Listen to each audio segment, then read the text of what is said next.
Good evening, everyone. Welcome to another edition of the Gray Area on this last day of June 2024.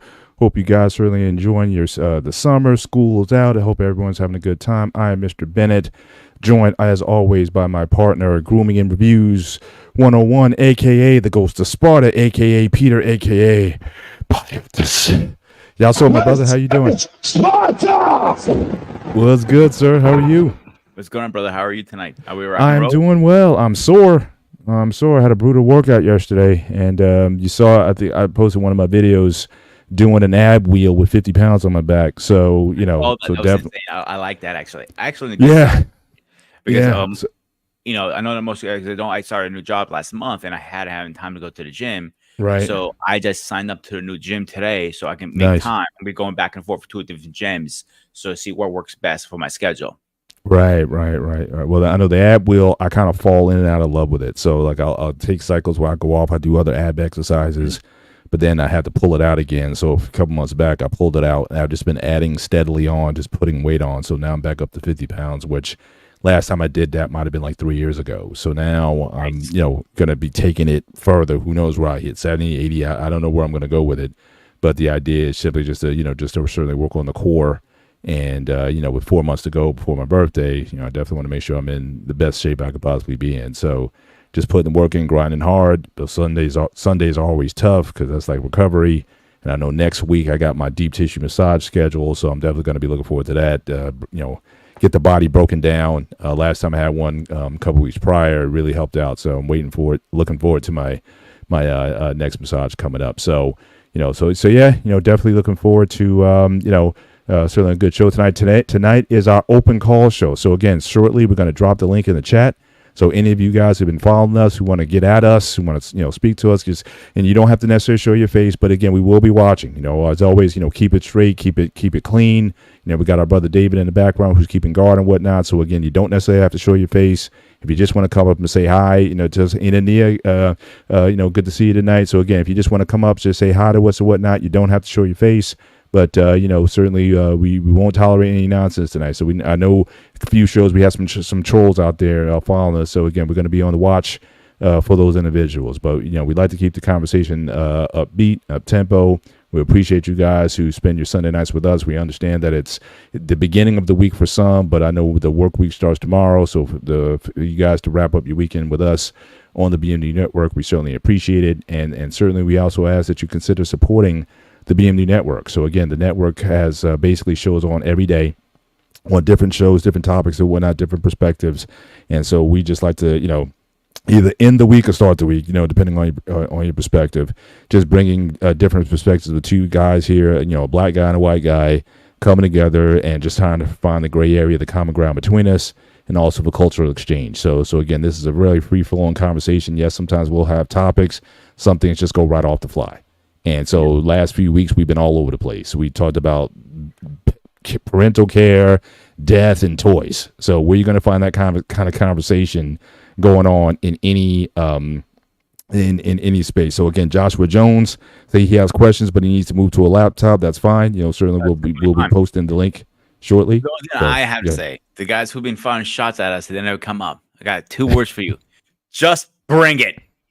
So I think Joshua, I think he has a couple clips for us of stuff I'm sure he wants to bring up. So again, whenever you have the opportunity, to come up, you certainly come up and do so. But this is just really, any questions you have on us as far as our background, any suggestions you may have for future shows that you like us to entertain. Certainly we're definitely open to ideas, and we just like coming here, just having a good time, free flowing conversation. And it says, what value do the two of you have most in common? That's a good question.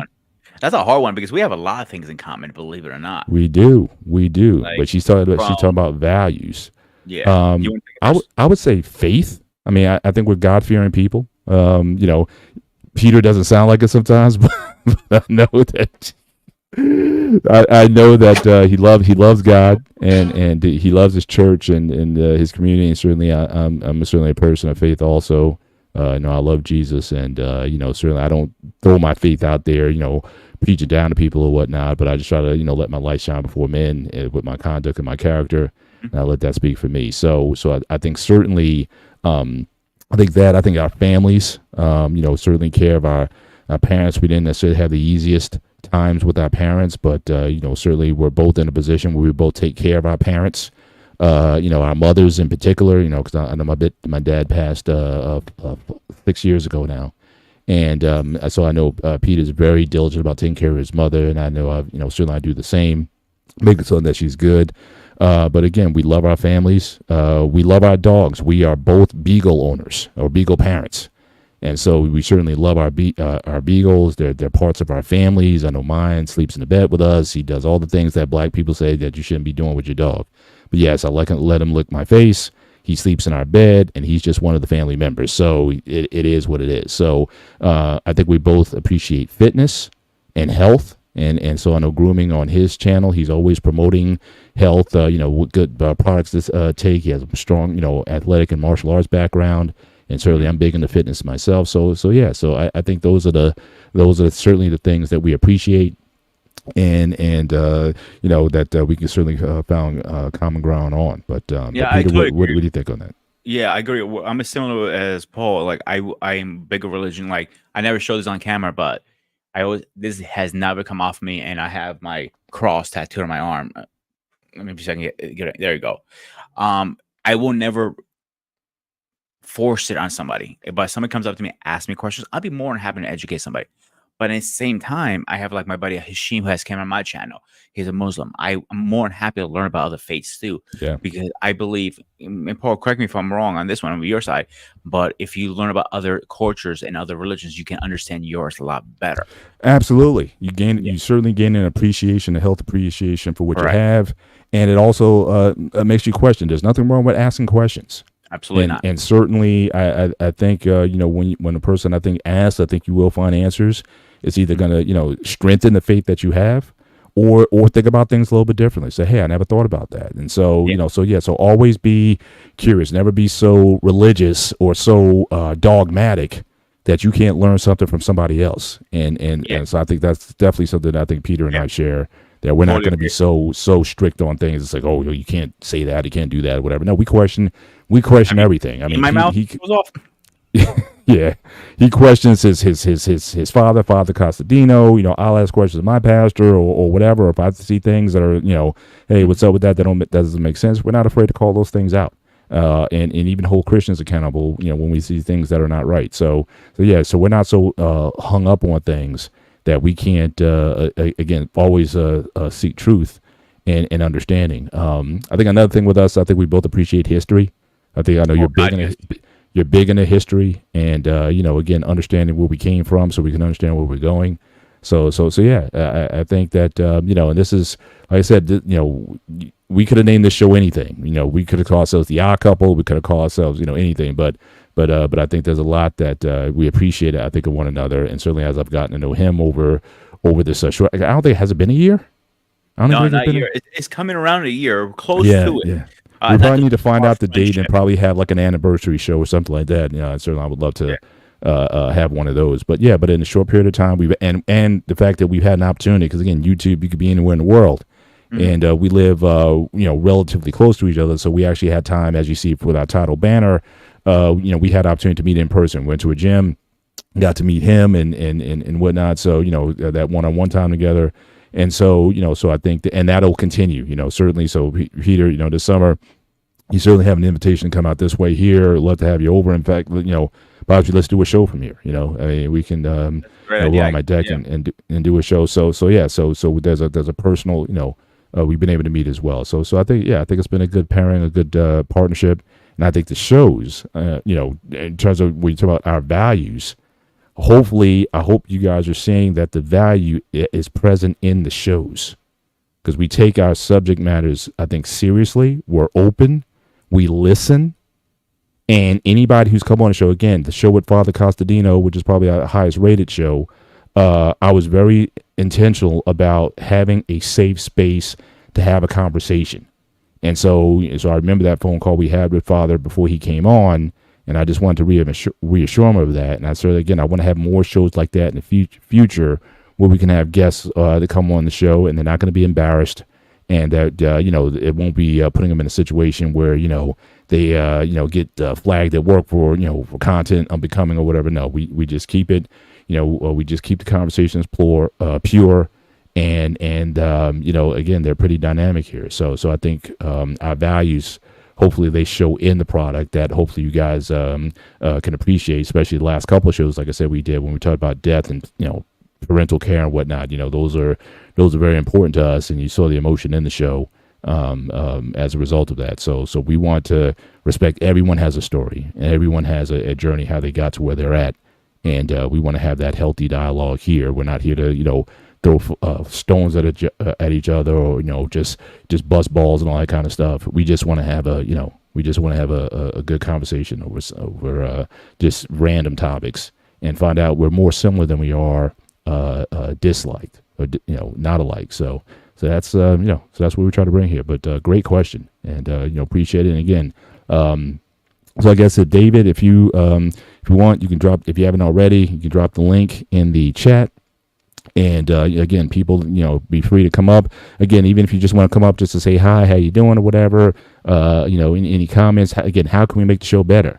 Certainly anything that you guys want to say, whether it's for a minute or you want to hang around for a while, we can do that. So again, Almanai's in the house. Good to see you tonight. Again, Inania, we talked about. Mariana Constantine, thank you for coming through tonight. Lady Naroa, the queen, has always supported us from day one. Really appreciate it. Hunting Wisdom is also in the place tonight. And my brother, who again is always dropping nuggets. Again, this brother is so wise and has so much knowledge and so much depth on things that, again, it is a pleasure to be on any platform he's in.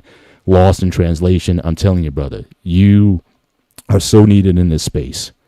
And just the tone that you set in a room, which you bring to a conversation, is so much needed here. So we just appreciate you. And anytime you grace our platform, we're better for it. And, I think the BMU network is better for having you around. So always appreciate your presence and what you bring to these spaces. Stacy B79, what can you say about you? Always had our back since day one, keeping this guy here grooming in check. So we appreciate you and, what you bring to it as well. And again, Joshua Jones has always got smoke for us. But again, we appreciate what you bring in. He's a very knowledgeable individual, very well traveled, and has, and also a lot of perspective that he's been able to gain from his stuff. And yeah, and like I said, we're not experts in anything. So again, we may get the facts wrong on history or whatever, but we just come with our understandings of things. But again, we can always be corrected.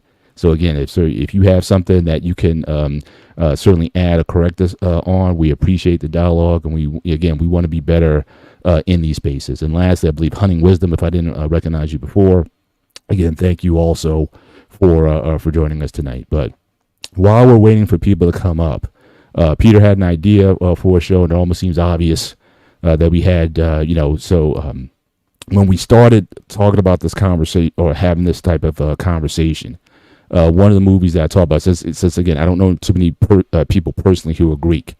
So one of the things I brought up was My Big Fat Greek Wedding. And so he had the idea that maybe we can have a show where we kind of talk about the movie. Movie came out in 2002, and it was a very successful movie. The movie, from my notes here, it cost $5 million to make. It made over $400 million worldwide. And for what I understand, there's been at least 2 sequels to the film. So again, a very popular film at the time, gave a lot of people a perspective, which maybe they didn't know about. And I actually went back and I actually watched the movie today because I hadn't seen it in quite a long time. And I know I forgot a lot of the content in the film. So I went back and I actually watched it today. And so what we wanted to do was so I have points here. Now I made 40 points from the film. 40. So some things. Before we say anything else, the point of this conversation to debunk the myths versus the facts. Correct. And like, Correct. What was that show? Facts versus, like, when they did that, I think, Mythbusters. Myth versus bust. We're busting it today. Yes. So I'm going to go over some of these here, and I'll just take them on again. But if anyone jumps on in the meantime, we'll take a pause to certainly entertain you and have you on with us. And again, it's up to you if you want to hang out with us as it goes on. But I just want to go through this. So again, 40 points from the movie that I had gotten, just from watching it this time. And so yeah, so I can just start, kind of rapid fire these off. You can say true or false, or not, no comment, or pass, or or come back I'll be to it. straightforward. Like I'll say bust and not bust. Let's do it. Let's do it. So Let's you can do fire. it. Okay. So one thing about the film, it says there's three things that a Greek woman must do: marry a Greek man, have Greek babies, and feed everybody for the rest of their life. Facts. That fact of That's how most of them are. Not to that extreme, but it is like that. Most of them are used to marry. You're not forced to marry Greek, but is more acceptable if you do in the old school, from the old country, if you want to put it like that. But Right. if you marry, let's say, a black woman, Spanish woman, Indian, whatever, it's not going to be looked down to. As long as you have, married in the church, have kids, and she can cook, because Yeah. Yeah. So I found that just interesting leading into the movie. Now, the one thing that I saw, and again, some of this is interesting. The fact that I hadn't seen the movie in a very long time, coupled with the conversations that we had since we did the gray area, I truly think that it had changed my perspective in terms of how I saw the movie. So when I'm looking at certain things, I was already questioning some things just based on our conversation. So it's just interesting, again, when you have conversations with real people, how it can change your perspective when you look at things. So the one thing that I saw was there seemed to be, again, this could be stereotypical, but there seemed to be a Greek look in the film. Most of the women, the Greek women in the film, were brunettes, curly haired, and some could be a little on the shapelier side. I'll just say that, a little on the heavier side. Curvier, right. Now, it was interesting because there was a scene when she was a schoolgirl, and this is going to be my next point, talking about Greek school, that she said, well, the table that had the blonde hair girls and whatnot, she looked very different from the other girls. She was kind of geeky looking, and, again, she was a brunette. She had sideburns, just not fitting in. But from what I understand, Greeks kind of come in all shapes and sizes: blonde hair, brunette hair, whatever. So that kind of struck me a little bit, because I remember we had a conversation about that you can't just identify, okay, that's a Greek woman per se. So it seems like there's a stereotypical looking Greek woman that everybody, again, olive skin, curly hair, a little curvier than most. But you can have a woman who's thin and blonde and whatnot, and she's still Greek also. So I thought that stereotype, it looked like to me there was a stereotype in the film. Now, what I'll also say, I one of the takeaways I got from the movie, I don't know if how that original movie would have played today. I think the timing when it came out was important, because I think today, we might be a little bit too PC for it. I agree, because so one part of the movie I know backstage from me reading out interviews, and she's actually Greek. Greek Canadian, actually. She's family grew up in Canada, and but she's of Greek origin. Yes. Yeah, like Trish Stratus, she's Greek Canadian also. Right. So one part of the movie they really wanted to do, but she fought back. So I'm not doing these movies like this. My family's going to see it.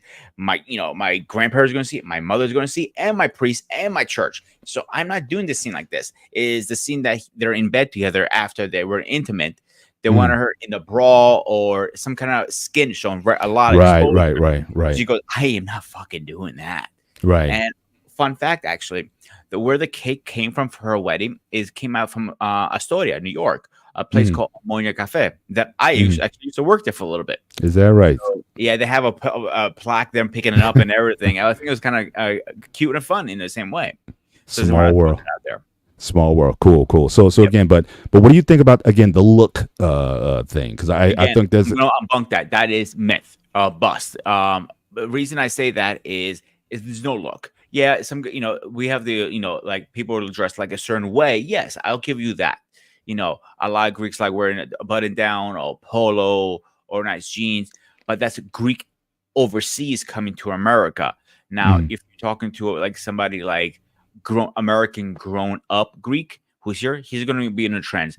Baggy pants, not baggy pants, maybe long hair. Long hair is a huge thing in Greece. It's been always a most popular thing in Greece is how you do your hair. It's always ponytails. Man bun, people were rocking the man buns before the man buns was a man bun, if that makes sense. Right. Yeah. Gotcha. Okay. So again, myth, again, there is no such thing as a Greek look. They come in all varieties there. Now, Greek school. Now, did you go to Greek school? Is that, how what is it? And especially for those in America, it makes sense if you're in America, obviously, you want to keep the tradition and whatnot, but what percent do you think of Greek Americans go to Greek school? What was your experience with that if you went? And what was that all about? Okay, so I didn't go to Greek school, but I went to Sunday school. So Sunday school in Greece is learning about your religion. So the priest comes in, and he teaches you stuff like X, Y, and Z, for example, or let's say why we receive communion, why we do baptisms, and so on. He gets deep into it. After Sundays, all the kids go play and have lemonade and have fun. That's how you make more friends in the church. Right. So Greek school here in America is different. You have Sunday school and Greek school. Sunday school is to learn about, obviously religion, like I said. Religion, right. Greek school is you learn your language, and that is very common. And most times churches usually run that. Okay, but you didn't have to go because early on and what is Greek school? Is that K through 12? Like, is there an age limit, or you like through young? I'm not sure, to be honest with you, because I have never looked into it because I don't have kids yet.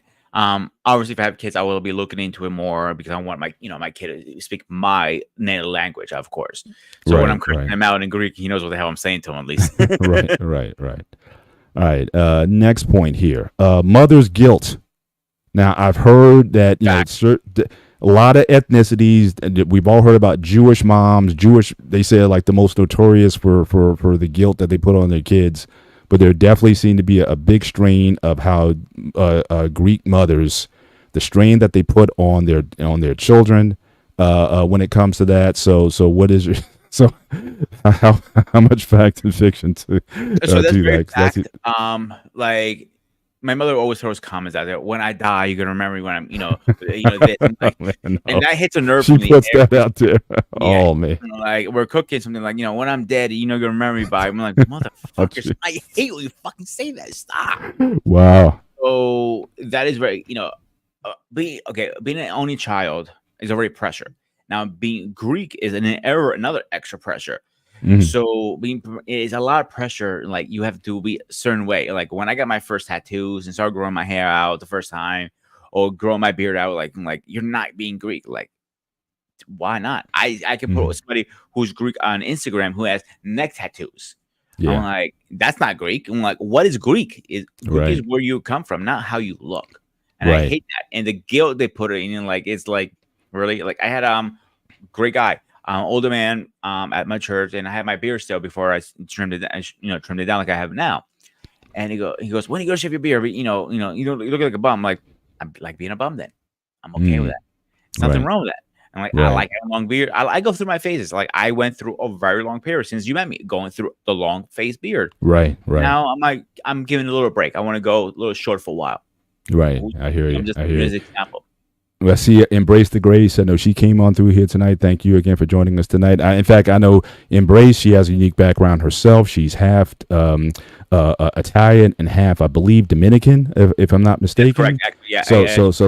So Embrace, is there such thing as an Italian mother's guilt or Dominican guilt or whatever? I want to say, or anybody who's got ethnic guilt. I want to see how that goes. I got to throw this out there. Grace, we have this argument. I'm gonna say it again. I make a better marinara sauce than you. So if you let them say the panel's open, come on. Hey, we have to put that. I'm poking the bear tonight. I'm poking the bear on everybody.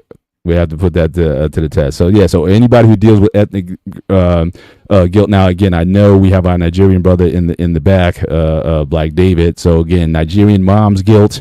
That could be a whole nother show in and of itself. We might need to. We might have to have a show specifically on that. Mom's guilt. That got his attention. So yeah. So I saw that guilt hard in the movie. So they definitely we have to. We're gonna have a cook off on God. All right, sounds good. So she's throwing the gauntlet down, And you guys gonna have that. We gotta put some stakes here. Who's gonna win? Or like, okay, well, you guys can negotiate that in the back of the show. Let's keep the momentum going here. The next point, a WWE belt, like who has it? We gotta. I hear you. I hear you. You buy one for us, you know. She's not going anywhere, so that should be an interesting contest. All right, next point. So again, we're on point 5, and this is like 10. This is not even 5 minutes into the movie, so it's already things I'm picking up on already. The Greek American home. So again, it's gonna have columns. It's gonna have statues of Greek gods are gonna be all over the front yard, as well as the Greek flag. So again, you should be able to recognize a Greek home by it's got to have columns, the statues of Greek figures and whatnot over the place. So again, true or false, myth, whatever. What do you say about that? False is a myth. Most people are like a regular home. Like some of them will display the Greek flag, like have the American flag. Some people have outside. Nothing wrong with that. But that's it. You're not gonna have like the Acropolis, you have Hercules on this side, Zeus on this. No, that's a complete myth. It's when you walk in, it's a regular house. Like I walked in your house, nothing is different. The only different is maybe you see some icons in the house because of we have icons around. Right. All right. Next point here: Greeks versus non-Greeks. So again, the father in the show, or the way she narrated the role of a Greek man is to certainly share history, certainly not only to your children, but also to non-Greeks, is to educate the world on the importance of Greek history and its importance to the world. False, because every Greek is a little different. You can't say that's facts, because I'm big in history. I know a lot of Greeks who are. Actually, I can't say that. Let me phrase that. Only I know 1 or 2 other Greeks that are known as much as history as I do. I know my buddy Dimitri, for example. He knows history, but he's not like deep in it like me. Right. And he grew up in Greece more than I. He graduated. He went to college. He knows more about it than I do. But he's like, it's another day for him. Gotcha. Now, your father, he wasn't one of those guys because, again, in the film, the father, he had 3 kids in the movie. So, every morning at breakfast, he always thought it was important that he taught his kids something about Greek history, about how we got certain words, how we got certain things that we use today. Democracy, for example, started in Greece. So again, my father was completely different, because my father, most times I got up, he was already at work. So it was, when I was in high school, he might drop me off a couple of times, but it was rare. It wasn't as much as I wish it was. Have some bonding time. Right. We had more bonding time. Was more going to the movies and watching a movie. That's what it was. Our bonding time. Got it. Our bonding time became more when I was over 18. Actually over 21. I was able to go to a bar, have a drink with him. That's when our bonding time came over. Right. So it's, again, every situation is different. So that is going to be false. Okay, got it. It's interesting. I worked with a guy many years ago. He's from Macedonia, and I know Macedonians and Greeks. I know they have a shared history, or going back and forth. And he was one of those guys. So it's like every day you would work, something came up, an invention or something. It's like, oh yeah, that was from Macedonia, or Macedonians came up with that. Like he was always throwing that out there about the history of Macedonian culture and whatnot, and a lot of it how it overlapped with Greek culture. Or if the Greeks say no, we did it, no, he would say no, actually it was the Macedonians who did it. So I did know a guy who was like that, but I would think people who are like that, they're typically going to be a lot older, probably first generation immigrants that come to the country. So they're certainly going to have a different perspective. But certainly the father in the movie, he was very much insistent on anybody he came into contact with. He was going to let you know about the relevance of being Greek and being proudly Greek, which I think certainly is something I think it would be pretty common. I think Greeks are a proud people, but he made sure he shared that with everybody. But it's not going to be across the board. All right. So next point here, and this is probably the funniest, one of the funniest parts of the movie because it just came up over and over again. Windex for all skin ailments. So if you have acne, if you have a rash or something, spray some Windex on it and it'll take it right out. If you got zits, Windex is the end all be all cure for all skin ailments that you may have. Can I answer your question? But now having said that, now again, we're not saying whether or not does Windex cure that. We're asking, is it somewhat commonly believed? Because again, there's wives' tales and there's fools' medicines and things like that. Is it widely believed that Windex has this effect on the skin? Whether it's fact or not, it's 100% false. Not 100%. It's a million% false. It's something they put in the movies as a gag. Like, here, like it was like a gag.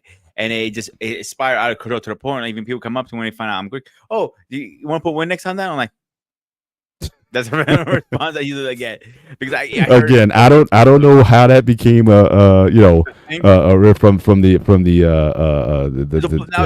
woman who started it, but that was just a funny thing throughout the film, even on their wedding day or whatever, because I think they said they both got zits on the wedding day or whatever, and he made the comment, "Oh yeah, put some Windex on it and they cleared it up or whatever." So, her face. Yeah, like really. So, but that was just a funny part that just was throughout the film. They always had references to the Windex. Okay, so now I get a little more personal. Okay, so older Greek women. All right. So when his mom moves in, off the rails, paranoid, very suspicious of everything, doesn't trust anything, very it wasn't really until towards the end of the movie where she kind of softened up a little bit. But again, very a unique type of woman. And I don't know if that comes from, I know there was also references to the Greek Turkish wars. So she might have grew up in that time or whatever, but very sort of zany type of woman in the film. And so again, I don't know if that was necessarily a good representation of older Greek women. But do you know women who act like that, who operate like that, or whatever? But she just seemed to be in her own world, always going in someone else's houses and stuff. So, if I had to put a guess, she probably deal with some mental illness, if you want to, because I have no old women who do that, who's trying to sneak in rooms or trying to run away or watch. No, that is completely false. So it could be a mental issue she was having. You never know.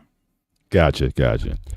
All right. So now, Trey Taylor, good to have you in the house. Thank you for stopping on through tonight. Again, today is our call-in show. So again, if you guys go into the chat, you'll see the link. If you just want to come up and say hi to us, this is just open line chat. We're having a conversation here, but you guys come up at any time and just say hi to us. Or if you have any questions for us, you can surely ask those things.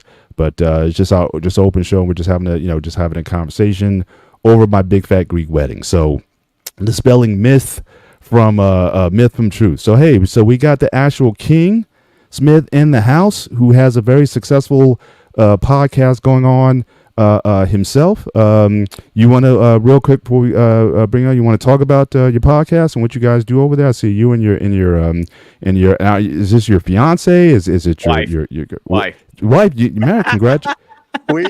we are not married. Okay. My boy over there, everybody's trying to get us married, but $1,000 you say you will. Thanks for having me on. Appreciate you being here. I do the King and Me show, which is a relationship live stream with my lady every Monday night at 7 p.m. U.S. Eastern. We're on the King and Me show on pretty much all major platforms. We've been doing it for about a year now, and we're showcasing our relationship journey and growth, trying to be as transparent as possible. I see that. And just trying to showcase that in the narrative of there's not a lot of good, healthy people out there that you can start a relationship with. Mm-hmm. We're trying to showcase that there is. You just have to have the right makeup for it and gotcha.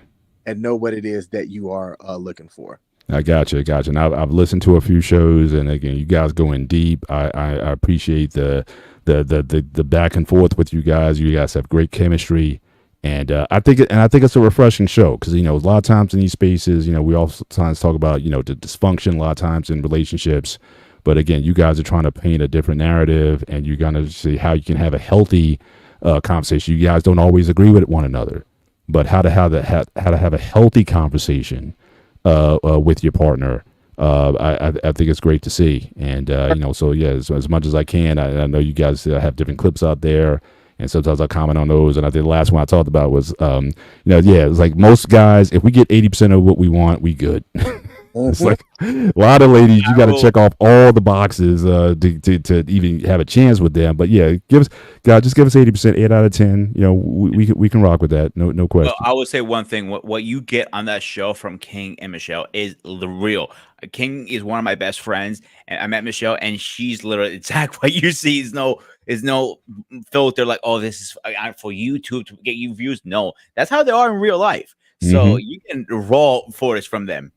The only thing he sits on phone books. That's the only different there. I got you. We're already causing beef in the chat already. So again, you got Lady Navoda saying, why don't you guys get married? And then Trey, he's like, he's like, nah, don't be pushing marriage on them. so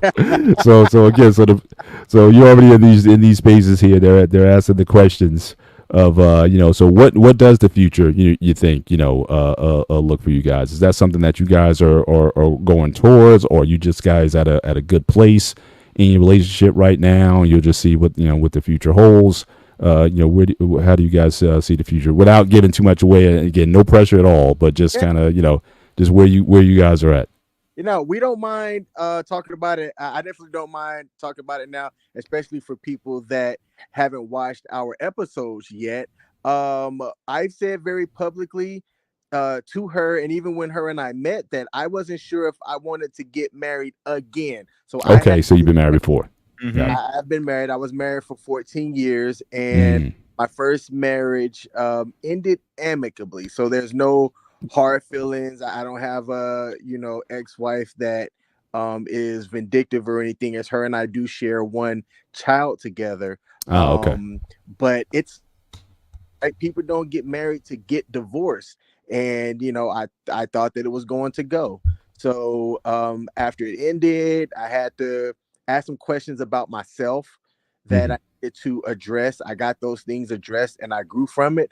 But I still was in a spot that, as I was coming back out into dating and things like that, I saw a whole new world that I stepped into, and I took myself out the game altogether, only to be matched with my lady through a friend. Like, I wasn't looking for anybody. I told my friend that when they were trying to set us up, but we did meet. It sparked a friendship. That friendship turned into something more. And to get to the part about marriage, it's not off the table, but I'm not running to it. Got it. Yes, it does. So yeah. Yes, it does. Absolutely. Well, again, I got a comment, King, right? All right. Well, before you go with that, just make sure, if you could just in the chat, if you have access to our chat, just drop a link to your channel, put it in the chat. We'll post it for you, and we'll be sure to promote your show. But again, certainly the episodes that I've seen so far, certainly I've really appreciated the level of conversation you guys have been able to have, and I think a lot of people have benefited from it. So be sure to leave your details, and we'll make sure that we share it. So, but go ahead, Grooming. So I remember on a podcast we were both on, the Real Precious, that you said I would never get married, and she was supposed to clip it. So I'm calling your ass out once again, Baldy. Yep. People have often. Hey. First of all, King, again, I'm sure if I haven't introduced myself properly before, again, I am Mr. Bennett, but I'm also, no, you don't have to do that yet. You don't have to do that. Yes, I am the president. But again, I'm the president of the Bold and the Beautiful, the Beneficent, Benevolent Ball Brotherhood of the BMD Network. So again, I certainly fellowship with the guys who choose to live follically free. So again, I will not tolerate these kind of slurs and slights and insults that the follicle world will try to throw at us or whatnot. But we seek peaceful coexistence with the follicle world. But I will not have my brothers slighted in any way in these spaces. I apologize towards all the clean shaven heads, but I still have a better bit than you, King. Can we agree on that at least? Hey, people have often misquoted me when I've said, "Oh, bullshit." I've always said highly unlikely, but that is not a never. I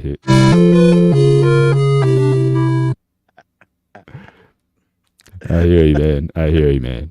But yeah. You this summer, I'm gonna put you and Michelle in the same room, and I'm gonna tell her exactly. And I want you to admit that you said that.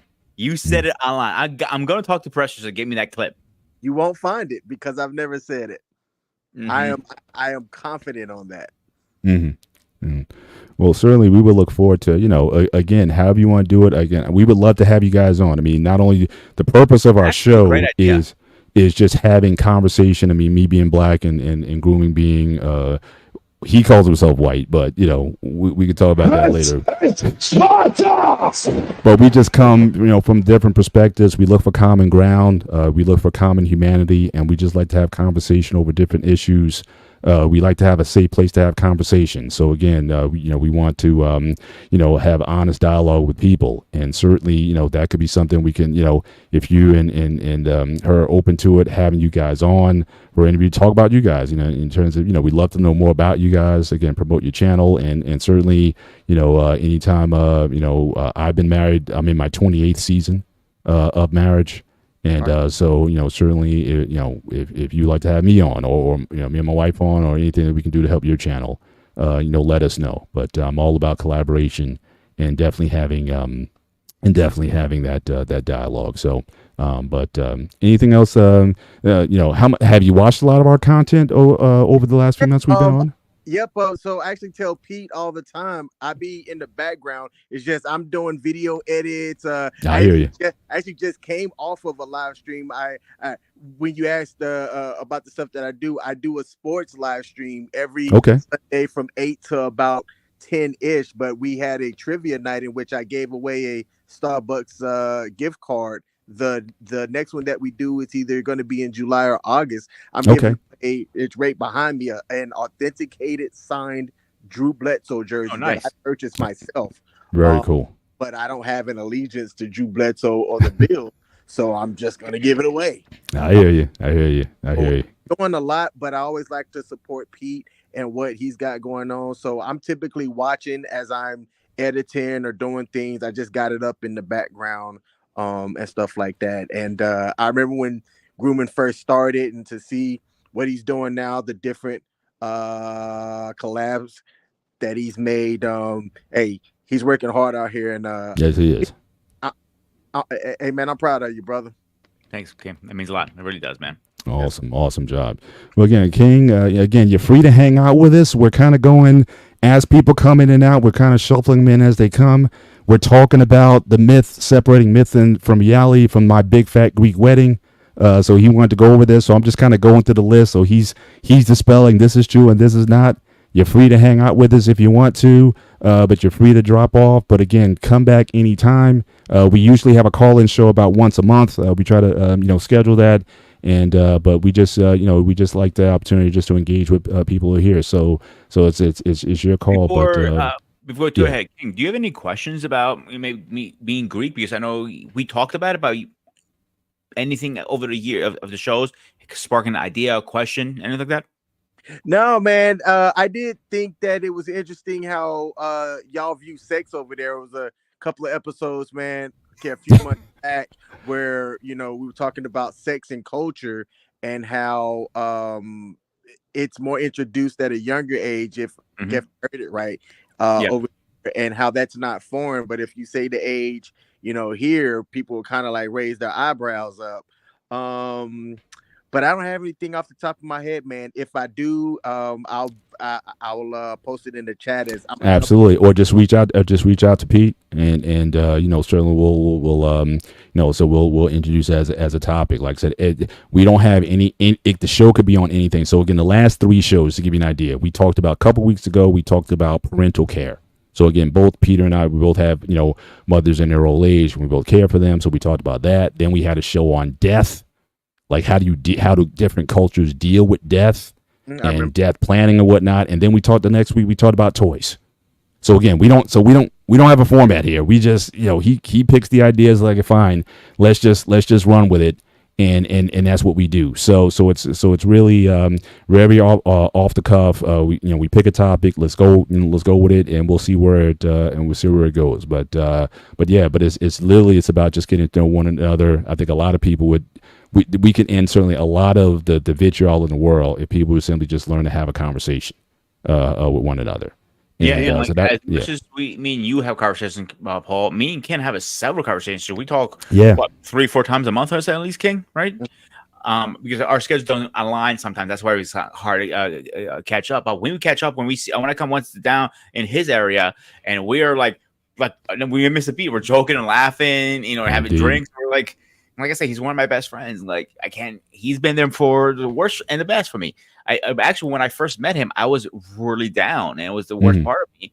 And Hmm. he's the one who had got me straight back up. And That's what's I up. can't thank That's him what's up. more than that. That's what's up, man. Good stuff. Good stuff. But again, thanks for coming up.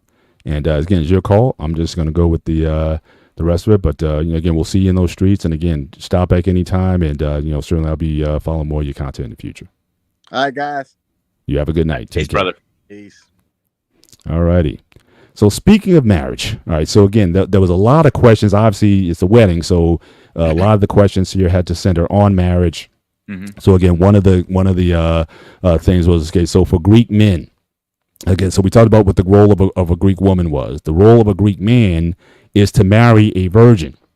Now, based on what we talked about on the show on sex or whatnot, and Greek culture in general, how realistic is that? How idealistic is that? Just given the mores of people now, even in the movie, if she was a virgin before the movie started, she wasn't a virgin for the most of the movie. So where does that come from? Is that something that Greek fathers preached to their sons, that yes, marry a Greek virgin woman? Is that the ideal, or are people more pragmatic about that these days?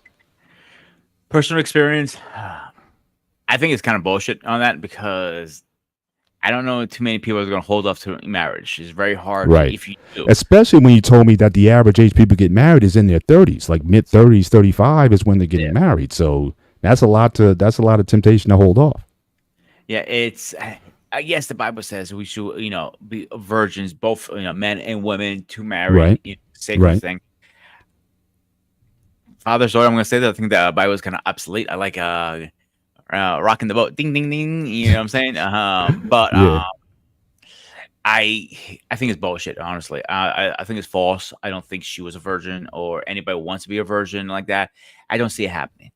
Gotcha. Very few people who say I'm holding off. Right. When I do see somebody, it's like this is the funny one. Like I met somebody a while back, like a year ago or so, and we're having a conversation. She goes, "Oh, I'm holding off, so I married somebody, but I'm not a virgin. But I'm holding off." Like, but that makes no sense to me. You understand what I'm saying? Right. So Right. it is what it is. But that's her life, and I respect that. But again, Right. personally, I don't see it happening. I think it is false.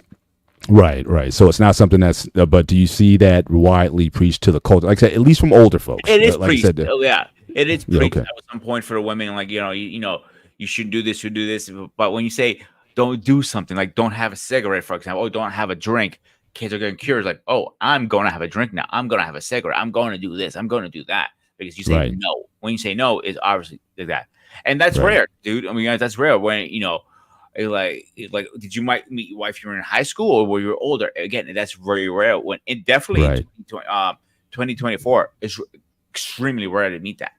Right. Right. All right. So next point here. Now the father was so desperate. So again, so she was 30, which I'm assuming in Greek culture. But so that was the thing that was throwing me off, because she just turned 30 in the film. And you were saying that most Greeks don't get married till after 30. But yet the idea is that she's almost past her prime. The father was desperate. He was willing to actually send her to Greece, that she knew some guys in Greece. It's like, look, go to Greece and find you a man. That he was so desperate to get her married. So that was kind of throwing me off. If that's the average age most people are getting married, then I didn't understand the desperation that was being shown, that, okay, she was past, quote unquote, past her prime. In terms of getting married, so that threw me off a little bit. So what did you think of that? I think more was that her sister, if I remember correctly, was married, have kids. She, the business, somebody's had to take over the business. She, so they had to, figure something out. They didn't know too much, but there was more not her age. It was more like we want you to marry a Greek. That's what it was more. I got it back from that. And that's, going to Greece and meeting something that, I seen that happening. Right. Or meeting somebody, you know, like getting set up, like the part of them later on, he sets up all his Greek guys. That's common too. So Right. that part, I can see it happening. You know, saying going, you know, me, but getting old. No, I don't see that. I think that's bogus. That's Right. again false. Now, is that something that Greek people like? So, okay, so let's say if you're a man, you decide that okay, all right, I really need a wife now. I need to settle down. Is going to Greece, is that something that I guess Greek Americans, is that an option that's referred to? If you don't think that the Greek American women are traditional enough or whatever, you know, is there a high instance of either men going to Greece to find wives or a woman going there if she wants to find a man? Is that a thing that you'll go to Greece for that? Have you seen a lot of that when it comes to settling down? 50-50, I would say.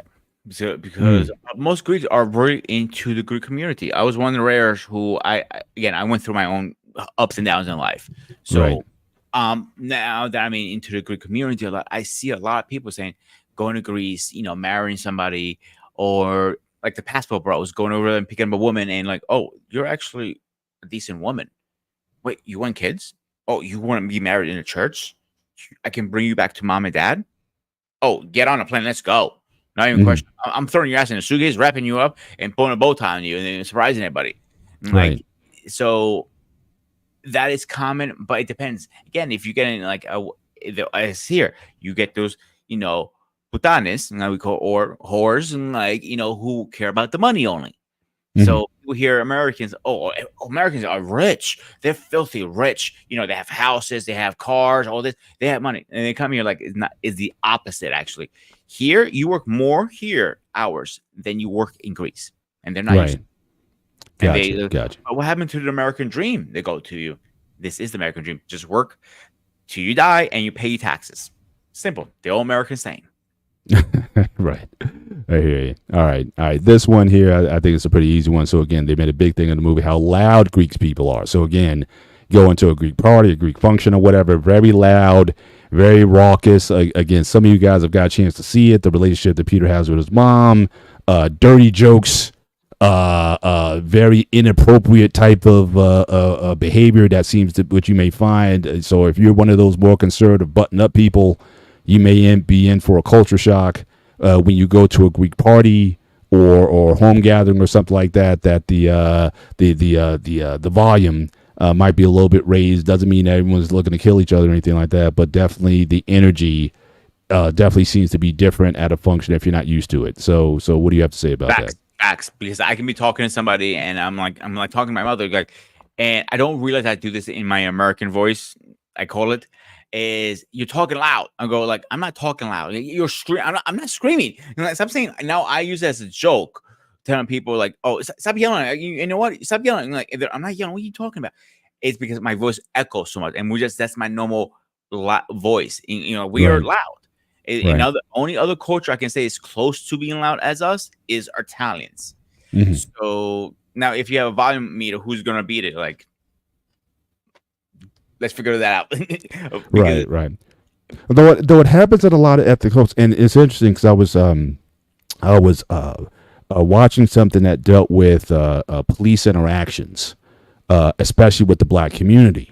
Mm-hmm. And one of the things that came up is that, you know, oftentimes I've been in, you know, there's some black households where, again, the volume could be loud. I mean, people screaming from upstairs or whatever. Like, there's an energy that a lot of times that are in these places. And a lot of times that sometimes in law enforcement, they don't take that necessarily into account when they kind of go into these homes. And so, you know, you may look at that being loud and oftentimes as being aggressive when it really isn't. It's just that there's a manner in which families, you know, when they're going back and forth, there's a lot of energy, and people may misread that as something else, like, oh man, these people are crazy or this or that or whatever. So you know, certainly that can be something, if you're not ready for it, can certainly throw people off guard. But I just remember hearing about it as far as law enforcement. People sometimes don't take into effect that, yeah, certain communities, that they have a way of relating to one another that you might think is aggressive. I mean, I remember one time I was worried a guy who was Arab, and he would be talking on the phone, and he sounded pretty harsh, like he was talking to his wife. I was like, man, that's everybody's like, man, it's kind of hard. That's just how they talk.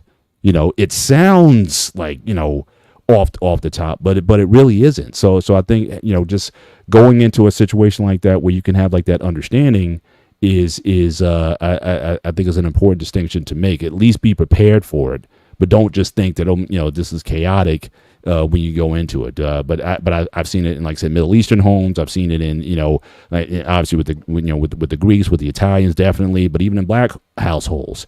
It could be just very loud with people just scream. You could be in the other room and people just yell. It's like, why are you yelling? I'm right here. So it's just a way of talking that I realize Latinos are the same way too. I was saying cultures that I know off my hand. I'm not saying right, or our Greeks. I'm going to say Italians and Latinos. Right, absolutely. All right, so moving on, looking at. It's interesting. It seems like, and this is one of the reasons why I said the movie might be a bit problematic today, because there seemed to be in the film and sort of an old school type of mentality where men or fathers did not want their daughters educated. They'd be very happy if they got married and had kids. Like, oh, she has an older sister. She had 3 boys. I already know where you're going with this. And it just seems like, the idea of going to school, she was very smart. That seemed to be from the beginning. She had a lot of IT knowledge and whatnot, and she could help the business because everybody, it's like they all had a business. And, but the father, he seemed to be against it somehow, that he would just rather have a just simple woman, just have kids and have a family. Don't be so caught up in trying to get education or whatever, because I guess, I don't know if that makes them more feminist or independent or whatever, but that seems to be something that was certainly for at least the men in the film, and even the mom, who was always a bit more understanding than the dad, but even her, she was like, this is kind of how it is, but she was willing to let her daughter experience some things. But it just seems like there was a bias against women being educated, and I don't know how true that is. Across the board, is that stereotypical or 100% false? I know a woman, a buddy of mine, his sister, she's a real estate agent. I know a couple in my church, they're husband and wife. They have a very successful law firm. She's a lawyer. I'm not sure what she practices exactly. I know doctors, and that is false. Actually, the opposite. The parents, definitely the fathers, are pushing the daughters to go to school, because you never know what can happen in life. One minute you're married, next minute he cheated and you're divorced. Now you need to know you're going to pay your bills. So if you have a good career, you're already set. Now, if you're good, you never get divorced, you guys have both good careers, your life is going to be a lot more easier. Right. Gotcha. So, but that was definitely something that I thought was, and I want to broach that with you, because, like I said, I think something like that, or with those attitudes, like, guys just don't want to, come with that kind of energy today. I think it just becomes a bit too problematic. Because the father, there's a point that he made. He's like, oh, well, she's smart enough for a girl. That was like a line that he had in the movie concerning. Yeah, that was like false. Right. Like, we're not back in like even before my grandfather age. I'm talking about, like, that's how old that is. Right. So that is so false. Not even funny. I have never heard any Greek say that. They're very pushing. Go to school.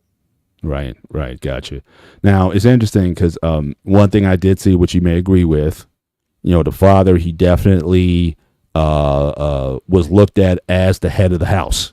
He's definitely, he's the decision maker. And even when she got her degree and whatnot, and, was trying to work for her aunt's travel agency, that they had to sort of make it like he wouldn't, if he didn't want her to work there, she wouldn't work there. So they had to kind of phrase it in such a way where they thought it was his idea in order for it to go through. So the mother said, yes, man is the head, but the woman is the neck.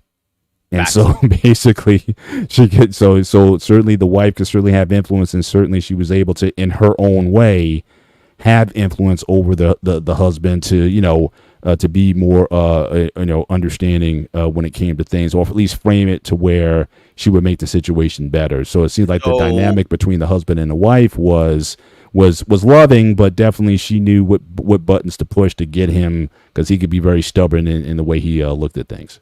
So this is a 50-50 answer. Okay, so part of it, yes, the woman can turn in the neck anyway. I believe that very well. If you say no and she says yes, and you guys are arguing, she knows how to turn the head very easily, because she's your backbone at the end of the day. Now, is the mentality of the man is ahead. The old school way, yes. Now it's transforming to the point like, no, not 100% anymore. It's kind of like more of 50-50. I know a bunch of guys who are married to Greek women, like they don't make a decision about her. Like they say they want to buy a new car. Argument sake, I'm using that example. And they're going together, go car shopping, do X, Y, Z. But it was something they might be a little hard-hearted, like, okay, she likes Dodge, for example, and he goes, let's go to Ford. I think it's a little better. Something Mhm. like that, for example. Mhm. But most parts is 50-50 now. And that is some things they might be a little hard headed, like, no, I disagree with that. Like Right. cooking for me, example, like somebody was like, oh, let's open a business. Okay, let's do X, Y, gyros. I want to do burgers. Like, no, I think gyros is a better idea. And me and my wife were talking about doing it together. If I was married, and go, no, I'm gonna win the argument because food is in my, is my career, so I know a little better than stuff. You see where I'm going with Right. this? Yeah, yeah. So but is there such a thing now in Greek, at least Greek American? I won't speak for Greece, but I'm saying Greek American culture. The idea of the patriarchy. Is there a patriarchy? Is that exist or is that going away? I think it's going away. It's fading away with history slowly. Yeah, yeah. I think Now a it's lot of what was more back in our grandparents' age, not even our parents, our grandparents, and it's kind of getting to the point now, like, is like you always say, it's a 50-50. Mm-hmm. You can't dance by yourself, can you? You need a partner. Yeah, but it's definitely like, and even we even saw it certainly in the ultimate. I think in the marriage that ultimately happened. I think certainly the way they were going to run their home, you could tell, was going to be very different from the way that generations prior looked at it. But it seems like the older family and whatnot, there seemed to be an understanding. The father in the movie had a knowledge influence, not just in his household, but it seemed like in the Greek community at large, he seemed to be a very respected person. Within Respect is that. one thing that you have those Greeks that are very successful business owners, and they're Greeks. Like Father Costantino, his father owns a diner in Philly, Oh, is that so right? Christmas, he had to work through Christmas Day because he had to run a business. Mm. So he's very successful. So he's very respected in the community for that reason. Right. So I know a guy in this community right now. He owns a diner. He owns real estate. He owns a bike shop. He owns a bunch of stuff. He's very respectful in our community, and great guy. I can't say anything bad about him. I wish I had something bad about him. I can't. And he's married for beautiful girls. I can't say anything bad. Like that's like the ultimate dream to have eventually, like stuff. You know what I'm saying? Right. Gotcha. Like, the only part I want to touch base, and I'm Sure. gonna stir some feathers, is the marriage thing part. It's like that is definitely a part. They always want you to be married. You're gonna have kids. You have to be married. It is a must in my culture. Right. And I agree with it. Like it's if you're gonna be a partners, what kind of partnership is that if you're not actually combined? You know what I'm saying? Yeah. I know this is more of a religion comment kind of thing, but that's what I believe in. And I know 99.9% of Greeks is a very small percentage who say marriage don't work because they've been hurt. They're damaged for some reason. They're through a divorce or bad breakup or something. And for people who are out there, I always say one thing to them: go get some professional help. You really need it because you're going to destroy your next relationship. Now, have you seen? Speaking of, because again, we know that people do get divorced, like certainly in Greek culture. But do people tend to remarry? Is the remarriage? I know a good buddy of mine actually. His name is Sotiri. He was married. The relationship was toxic. Again, to a Greek woman, or Greek American, actually, not Greek. Okay. Greek American. And it was toxic from the beginning. So they got divorced, and he's remarried from another Greek woman right now. Gotcha. So, and that's not necessarily frowned upon either by the church or whatever.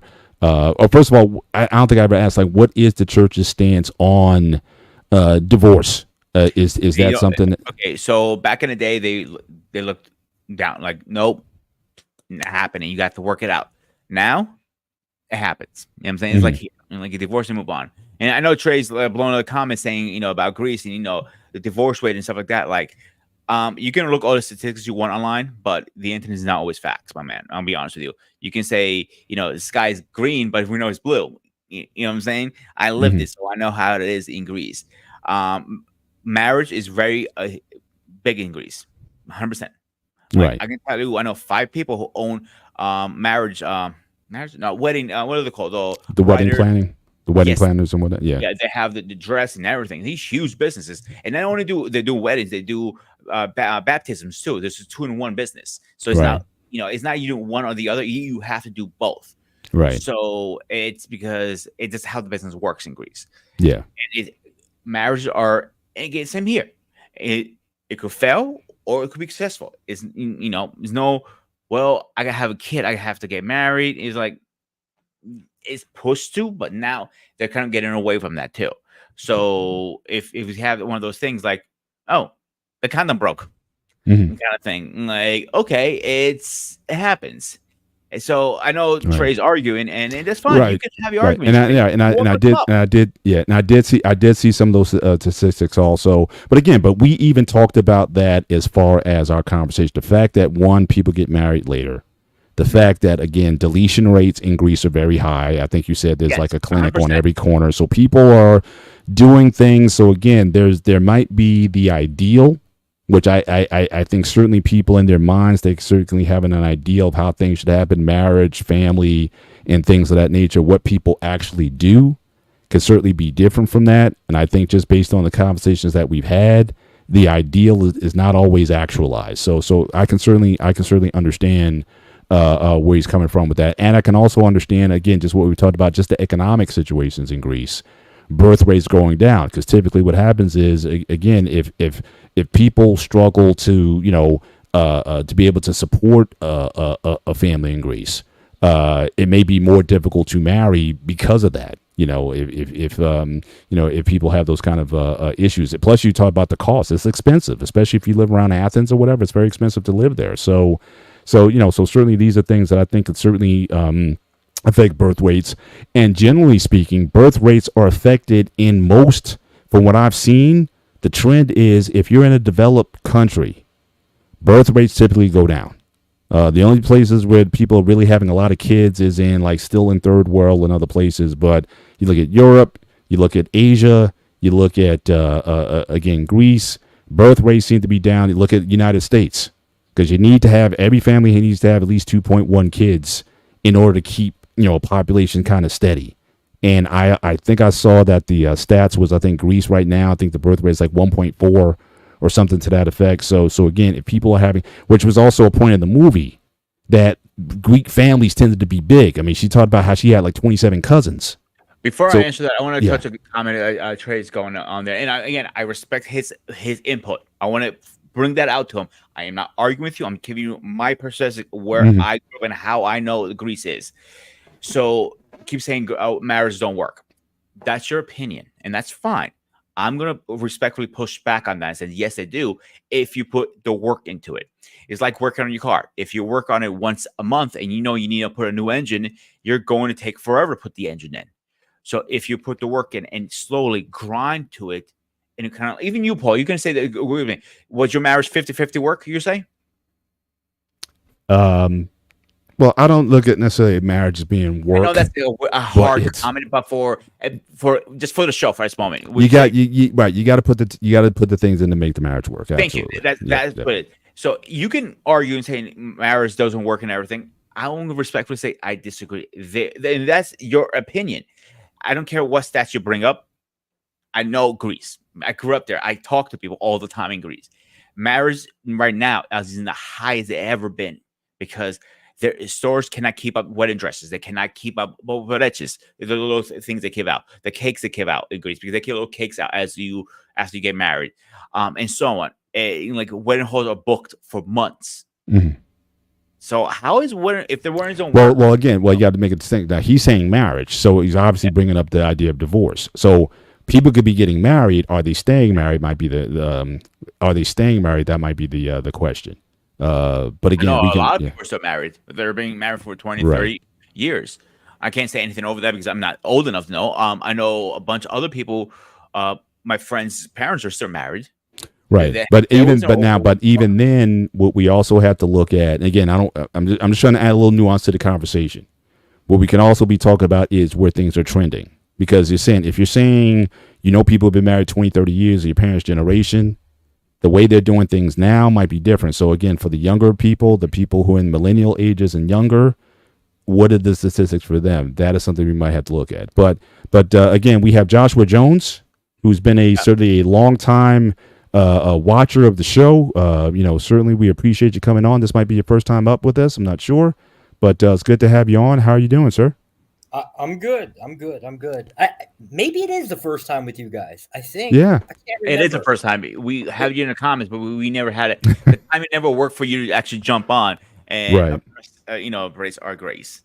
Oh yeah, that's right. Yeah, we've been on other panels, just not this. That's one. right. Okay. Not this one. Not this one. But it's good. It's really good to have you on. And again, I certainly respect what you bring to the space. And so it's a pleasure. So what you got for us? Not much. I do have. Okay, so this is going to be like a Christian question. Okay. This is more or less to. I sort of understand. Well, I'm a big fan of Orthodoxy. I'm going to have to toss Greek Orthodoxy off the table because I don't know enough about it. I don't think I've ever been into a Greek Orthodox church before. That's why I was so shocked when we had that conversation about.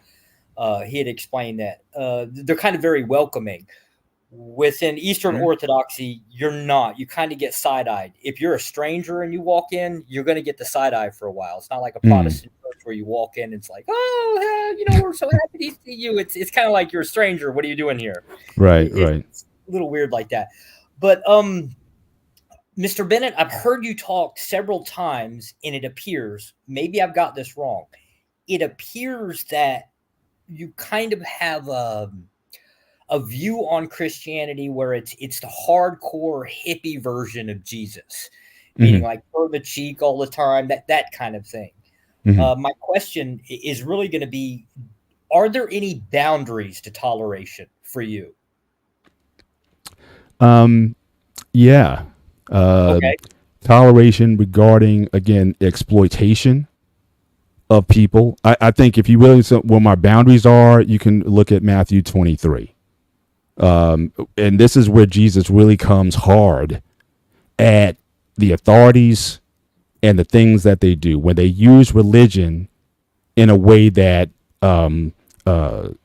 exploits people, where they use religion to shackle people, to make it harder on people than it needs to be by adding on a bunch of laws and things that have nothing to do with a person's relationship with God, doesn't bring peace to a situation, looks to stir up dissensions. Those are kind of where my certainly where Jesus' lines were, because that was the only time he really came at anybody hard. Jesus never went after the prostitute or the sinner or the whatever. He said, look, I didn't come to heal the well. I came to heal the sick. So, and the question I'm always asking is, why is that everywhere Jesus went, he always drew people to him? What was about his personality was such that people were drawn to him regardless of what their background was. The only people who really hated Jesus were the religious authorities.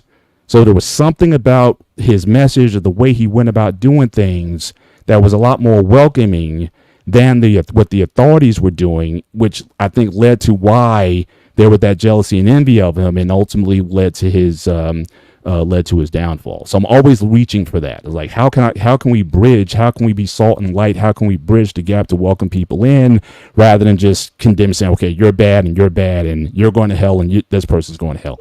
I don't rock with that kind of energy. Help me clarify here a little bit. So that's basically in regards to the Pharisees. You're right. That was Jesus's biggest claim or biggest conflict was with the Pharisees. But that also implies like an authority, which could be an authority in a church, could be government, right? Yes. Are your boundary is only with those with authority, not like, say, your next door neighbor kind of thing? Generally, as far as my neighbor, my thing is I want to be salt and light to my neighbor, but I don't have judgment on my neighbor, especially if they're not part of the faith. Like, we as Christians, we're told not to judge the outside world. That certainly we are, through our example, through our light, through our salt, that if we are welcoming, then people, that gives opportunity where we can certainly share our faith with people. If they accept it or not, that's up to them. And I don't judge that. how do you defend self without judgment? What do you mean? So like Well, can you rephrase it? so like the concept of self-defense would be like don't go here because bad people, thus bad things might happen to you. Don't go out at like, I don't know, 3:00 in the morning, cruising around town, that kind of thing. Don't go around places where trouble is generally a commonplace, that kind of thing. Right. You don't know for sure that you're going to run into a person at 2:00 in the morning, right? That's going to have ill will or anything like that. Right. You just know that, okay, there's the idea that this element exists. Thus, you have to pass judgment within either an area or a type of people to just avoid. Well, again, I think we might be looking at judgment as two different things. Okay, when I talk about judgment, I'm talking about judging the character of or making a final determination about a person's character. Say, okay, that person's no good. Is it wise to go out at 2 a.m. in the morning in a place that's generally considered a high crime area? No, that's not wise. And no one's saying just go willy-nilly into the world and just not expect things to happen to you. So again, I do believe in that. Help me clarify. I'm still confused here. You're saying don't judge character? What I'm saying is when I look at a person in terms of how they're living or whatever, if I want to say, okay, well, that person is bad or that person's condemned or that person's held bound or whatever, I don't. I'm not saying that all Christians do that. I'm saying what I do or how I operate. Sure. That's not for me to say whether or not what that final person's ultimate destiny is. Are they going to heaven or hell or not? Only God knows that. Yeah. The only thing I can do is I can be certainly a witness to them, share my testimony or whatever what God did. What they do with that, I don't know, because somebody else may come around later on and it may turn their life around. Right. So again, I don't. So that's what I mean by a judgment of one's character or their final place. But yeah, if someone is doing wrong, if someone's committing harmful acts against an individual, then certainly I have a right to stand up for that or talk to that or possibly defend someone against that. If in my view, if I have an ability to protect someone who's trying to be harmed from someone else, then I absolutely have I think I have the right to go in there and to do that, prevent harm from coming to another to another individual. Or if a person's trying to do harm for themselves, again, I can't control what you do when you're out of my presence. But if you're trying to jump off the bridge or whatever, would I try to persuade you not to do that? I think I would. Yeah, no, it's more like the concept of who to associate with and who not to associate with. Mm-hmm. And again, yeah. I hear you. It's one of my problems with modern Christianity. Actually, it's my biggest problem with modern Christianity. Sure. Way too much toleration. Way too much. Mm-hmm. I kind of am more of a bigger fan of the whole, like, yeah, you got crap in your church, throw it out. Just get rid of it. Toss it out the street. Let them go to another church if they want, right? It would be the same thing as your neighborhood, right? If you've got trash in your neighborhood, you ought to throw them out. What about out of town? I don't understand the concept of the toleration part. And it just, it's not you personally. I think it's kind of like a commonality where it seems like there's too much toleration being taught within their prescriptions. Right. Well, I would say this. So again, I think we need to be a bit more nuanced in terms of what you mean by toleration. If you're saying to allow sinful activity to go on, especially if it's your church, like I said earlier, what happens what happens in the church? What's that? I can give you examples if you want. Like an Sure. example would be any woman that wears a skirt that is, say, past her knees ought to be belted like a child. I don't care if she's like Okay. 15 years old or 50 years old. You get the belt. Mm-hmm. That would be like a prescription. Okay, so you're definitely one who thinks that there needs to be clothing standards, some sort of moral code or conduct standards, Yes. for those in the assembly that they should operate under. On the street. What's that? On the street. On the street. So you think in a society in general. So it's almost like Sharia law to an extent. That I'm not saying you want. I don't think you want necessarily all women wearing burqas, but you think there needs to be that kind of standard across the board in the society in terms of how men and women dress, how they conduct themselves, and what the society is willing to tolerate. Yeah, pretty much. Okay. I mean, it's really that generalized. If we're putting it down there, but for me, it's easy to come up with these prescriptions. The idea of pulling that off in a society can only take place like small town USA. Mm-hmm. Large, like say New York City, Miami, good luck with that, right? Like that's where the debauchery is usually the worst. Larger the city, just is what it is. Right. And again, and oftentimes, even if you look at the early church, again, Rome, Corinth, all these other places, you're talking about metros. I mean, a lot of the church started in these metro areas where you were multicultural. But again, a lot of that stuff wasn't necessarily that you have to do certain things. In fact, that was a lot of conflict in the church early on, where you had Jewish Christians, for example. They believed that to be Christian, you had to follow all the Jewish laws. So again, what you ate, what you dressed, all those things. And they were always at conflict with non-Jewish people. And Paul was always talking about, look, there's higher priorities here. What your faith is, what you believe, how you treat one another are the important things. What you eat, how you, and dress codes and all these other things, maybe not as much so. In fact, it had to be put up in Acts 15 to the council in Jerusalem where they had to settle it. So they basically said there's only two things we want of you guys, just to settle the whole thing. One, don't eat meat that's sacrificed to an idol. And second, avoid sexual immorality. Don't be out there just slinging it. Yeah, and that was it. Everything else, James and Paul did not. They did not agree on the food prescription on what should be consumed. Correct, but the council in Jerusalem kind of was supposed to at least settle it for everybody, because it kept bubbling up between James and between Paul and Peter, for that matter. So again, everything came to a head at the council in Jerusalem, where they all said, okay, look, this is, we don't want to put any additional rules or restrictions on you guys. So again, we don't want to interrupt your culture and whatnot. Again, people do things differently. And the important thing for us is, can we respect that people can be of the faith, but may not think like you, dress like you, eat like you do, dance like you do, listen to the same music that you do? Yeah, is the faith bigger than that? Is the faith bigger than that? So, but I think we have Trey, who's also joined us in the conversation tonight. Trey, how you doing, brother? Good to see you. What's good with you? Hey, man, what's going on, man? What you got for us? I actually forgot, so I'll just fall back. I forgot what I was going to say. Well, it's good to have you up. It's good to have you up, and he's got qualms with me whipping women. I saw you guys going back and forth in the chat. I was trying to follow somebody, but me and Peter were having a conversation. Me and Trey are like opposing views when it comes down to marriage. Right. And nothing wrong with that. As long as you guys are respectful for each other, that's what matters. And we're usually really respectful toward each other. Mm-hmm. Yeah. But Trey, did you have any questions for us or any ideas for a show? Like I said, we said every week we cover a different topic. It may not be related to another one. We just have to have the conversation. But if there's anything that you think would be a good idea for us, and for you also, sorry,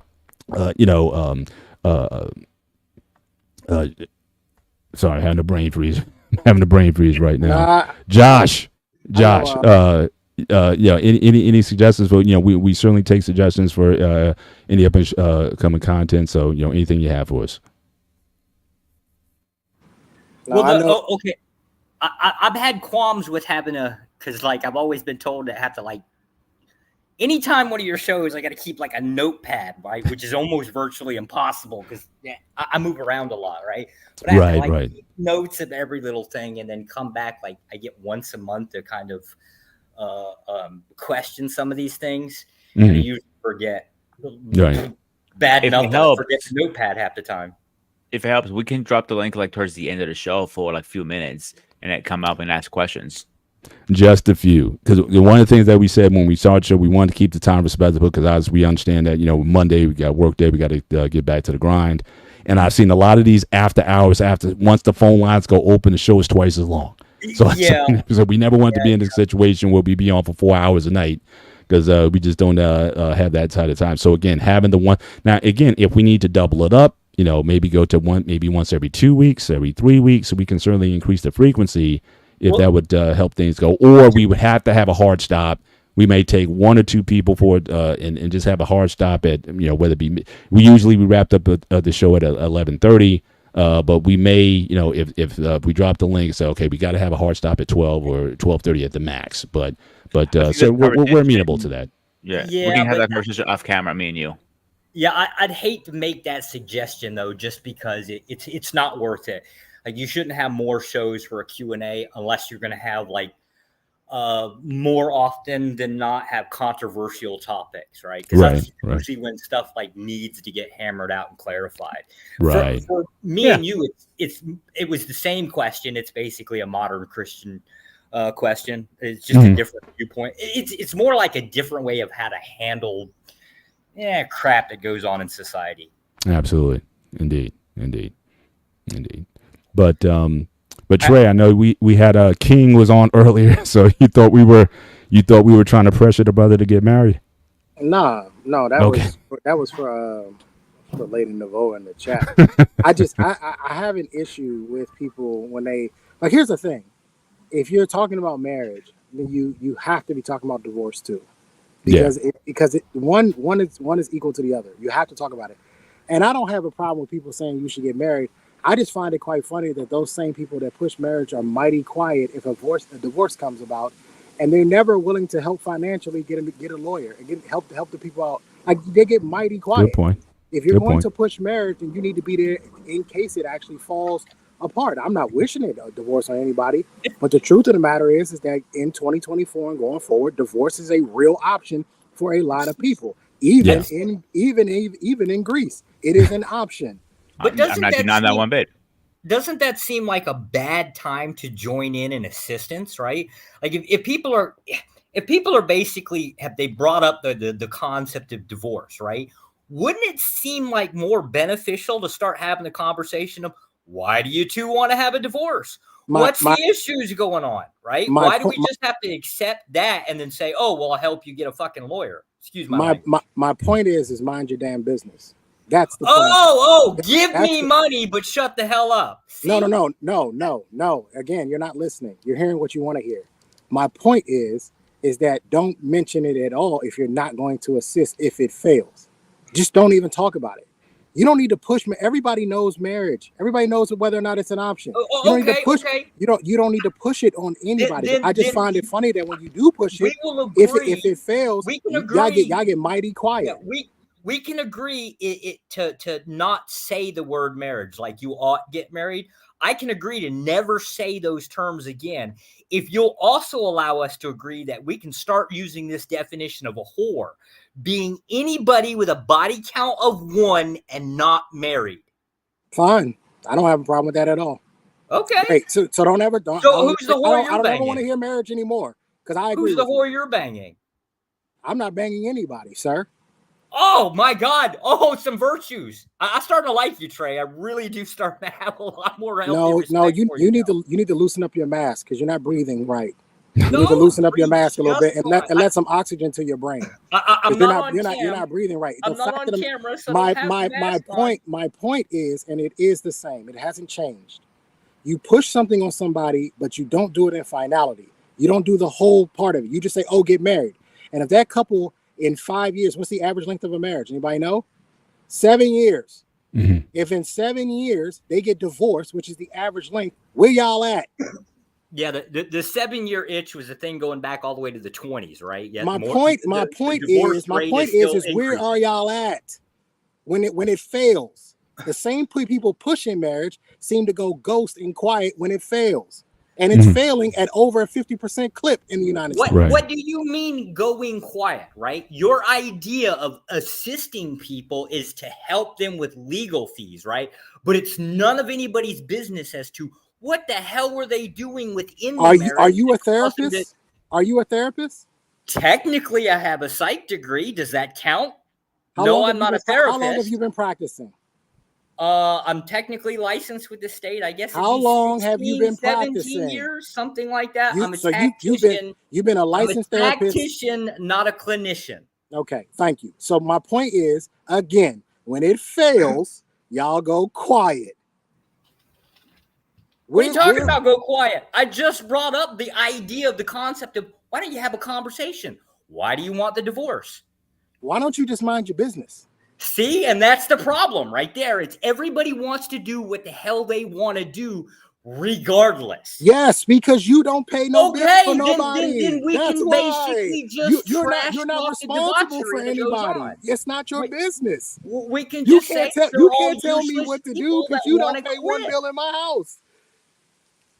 You're really not offering anything. It's just the concept of I want to do whatever the hell I want to do. No. It's not that I want to. I am going to. That's Oh, what okay, you're well, missing. that's not a I'm problem. going Then to, we're just but going to my- shun it. No, my point is, again, why is it that you guys push things and you don't complete it? Because we have moral stances. Oh, okay. Okay. Then why aren't y'all petitioning the government to get rid of divorce? Sir, for the same reason I don't particularly like government within marriage. Then how can you be married? There is there You is this thing yourself called, said it was a wait. There You is said it was such a a thing as contract. something called a covenant marriage, which is No. legally No. I just gave you a solution. No. It's legal in 3 states, been presented in 18 states.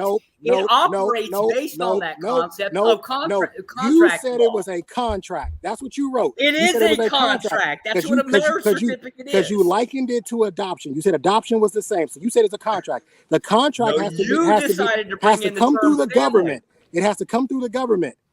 So that means that the government has to be involved in order for it to be a legal marriage. Technically speaking, it would be somewhat involved within a covenant marriage. You want a Google search? You want a link to them? There are a thing. They're just not very common. I'm gonna get back to my main point, Mr. Bennett and in Gremlin. those 3 All right, go ahead. Mind your business. Stop. Oh pushing yeah. something- No, Stop no. pushing All right, I think Trey, you're gonna all right. stop saying. All right, hang on. Stop pushing something on somebody when you are not going to be Oh, there yeah, to we assist if it absolutely- doesn't work. We All right, absolutely Trey, can I ask you a question then? just fight back to this shit. Hang on. Let me ask Trey a question then. So,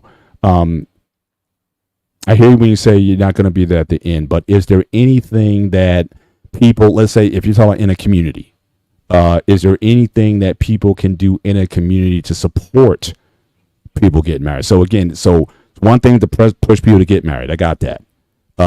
People not being there at the end when the marriage ends to help them to end it, I can get that. But do you think there's tangible things that people can do to help people stay married without getting into their business or whatever? Is there a support structure that you see people can have that would help them, especially when times get tough, whatever, that they can rely on? Would that be just, the older married aunties and uncles and aunts and whatnot having that kind of culture, or is there anything that can be done that can help people? You think? To stay married. The way you phrase the question is without them getting in their business. The only way somebody can help a married couple is to find out what they're actually going through, which means you would have to get in their business. You'd have to know what's going on. And that to me is the problem. When people start getting involved in whether it be just simple relationships or long-term relationships, when you start bringing people from the outside in, things start start going south really quickly. Mm-hmm. Right. Regardless if they've been married for 30, 40, 50 years, at some point in time, you're going to have to tell them, listen, my husband has a problem with this, or my wife got a problem with that. You got to start talking. Right. And then, and what do you do? Where do you go from there? And the other part of this is too, take for instance, our Payne, been married for almost 40 years, right? Mm-hmm. I'm sure he's had his issues within his marriage, but that's that particular marriage with his wife. Right. We can't say that all wives are the same, just like we can't say all husbands are the same, right? There is some specificity to these marriages. Right. So my whole point is this, and it's always been the same. One of the reasons why I've not looked to get married, because I'm like, well, if we have a problem, the only person you should be coming to talk to is me. Mm-hmm. I'm the only person you should be talking to because I'm the only other person in this marriage with you. Right. Right. Do you think being in a situation that right, I think you had mentioned earlier, if government got rid of divorce, do you think that would help people through that process to figure things out, to talk things out? But if we can't get divorced or whatever, a lot of people, because I know my parents, they never got divorced, but they weren't together. So do you think that not having divorce as an option would help couples to kind of come to that, look, we need to figure this out? Or, no, I think the option of not being able to get a divorce makes them make a better decision on whether or not to get married in the first place. Okay. If you know that you can't get out Mm-hmm. of it, you probably will vet the person a little bit better, because if you fuck with them, you stuck with them. Right. And so I think people would actually look at it and say, you know what, I don't know. They actually would take their time and actually really probably vet people. I mean, we're talking about people who got married at a time. A lot of people especially men, got married just because they wanted to have consistent sex. That's not a reason to get married, right? But if you know that there's always an out, you can do things like that. There are women. I just read about a woman who left the marriage after 8 years because she was bored. That should not be an option. That should not be an option at all. So I think that if you take away divorce, it will make people say, no, I can't do marriage because if I get into this and there's no way out of it. But right now, you got to remember, evolution. People have gotten smarter. People learn how to game the system better, right? People have realized, well, if this don't work, I'll just get out of it. Yeah. Like divorce doesn't bring the same kind of shame that it once did. People are not afraid to say, oh, I'm a divorcee or my ex-husband. They're not ashamed of that anymore. So let me ask you a question, Trey. Do you feel like some people, at least in the States, they rush marriage? Yes. I mean, I still hear guys talking about, oh, I knew after 3 weeks. Impossible that you knew after 3 weeks. Y'all ain't been through nothing. You have no idea how this woman is going to react. And the same thing for women. Oh, he's amazing. How do you know he's amazing after 2 months? Y'all ain't been through nothing. At that point, I will give you the better of the doubt. Yes, I think you're right on that one. Yes, you should never rush a marriage. Like it takes. Paul, how long were you knew your wife before you guys married? From start to finish was 10 months, but I proposed after 3. 3. Now that is a little fast. Can you agree with that? Yeah, that? very, very, very, very much. Well, again, for me, it was about intentionality. A lot of it was also about, again, filtering. Like I was very direct with why I wanted to get married, what I was looking for, and if a woman wasn't with that, she was, again, next. No offense, Paul, but you gave a brochure out, said what you wanted. Yeah, but that turned a lot of women off. They said this guy, he's he's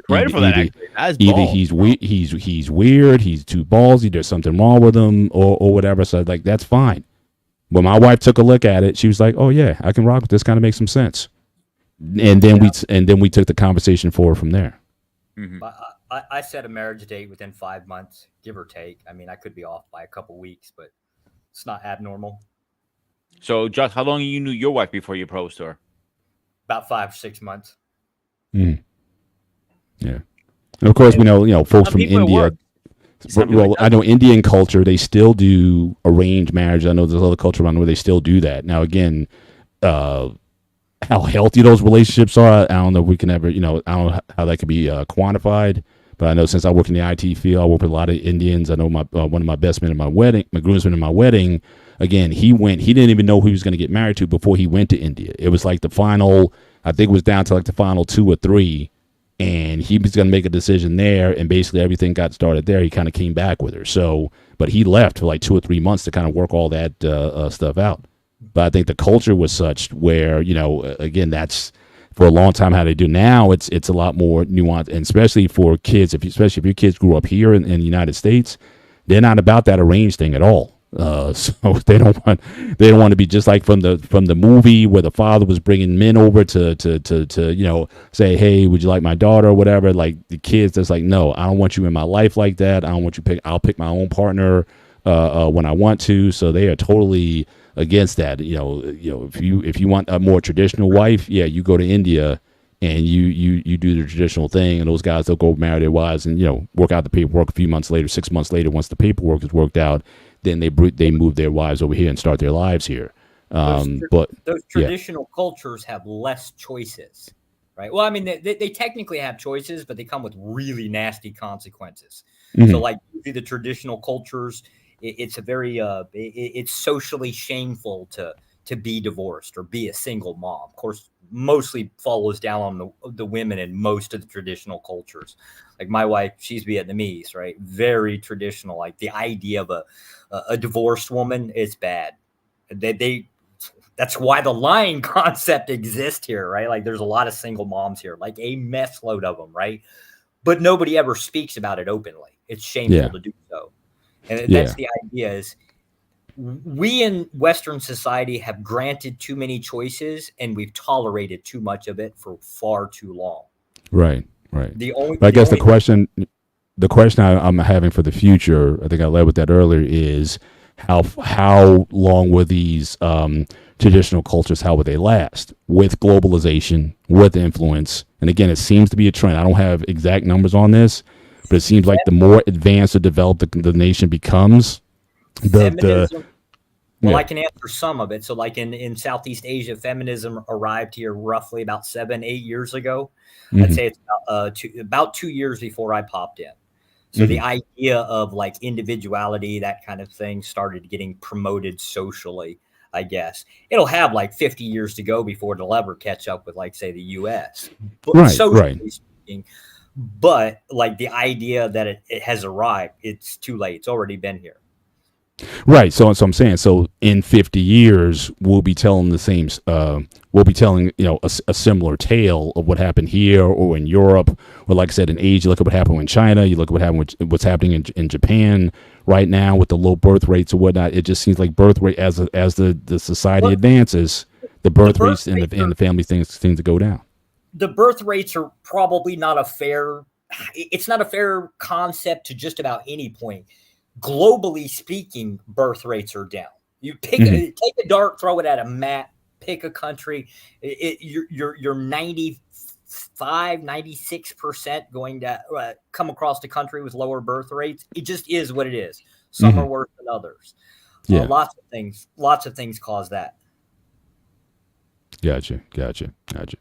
All right. Well, again, Trey, you got anything else for us tonight? Anything else you want to share? Nope, that's it.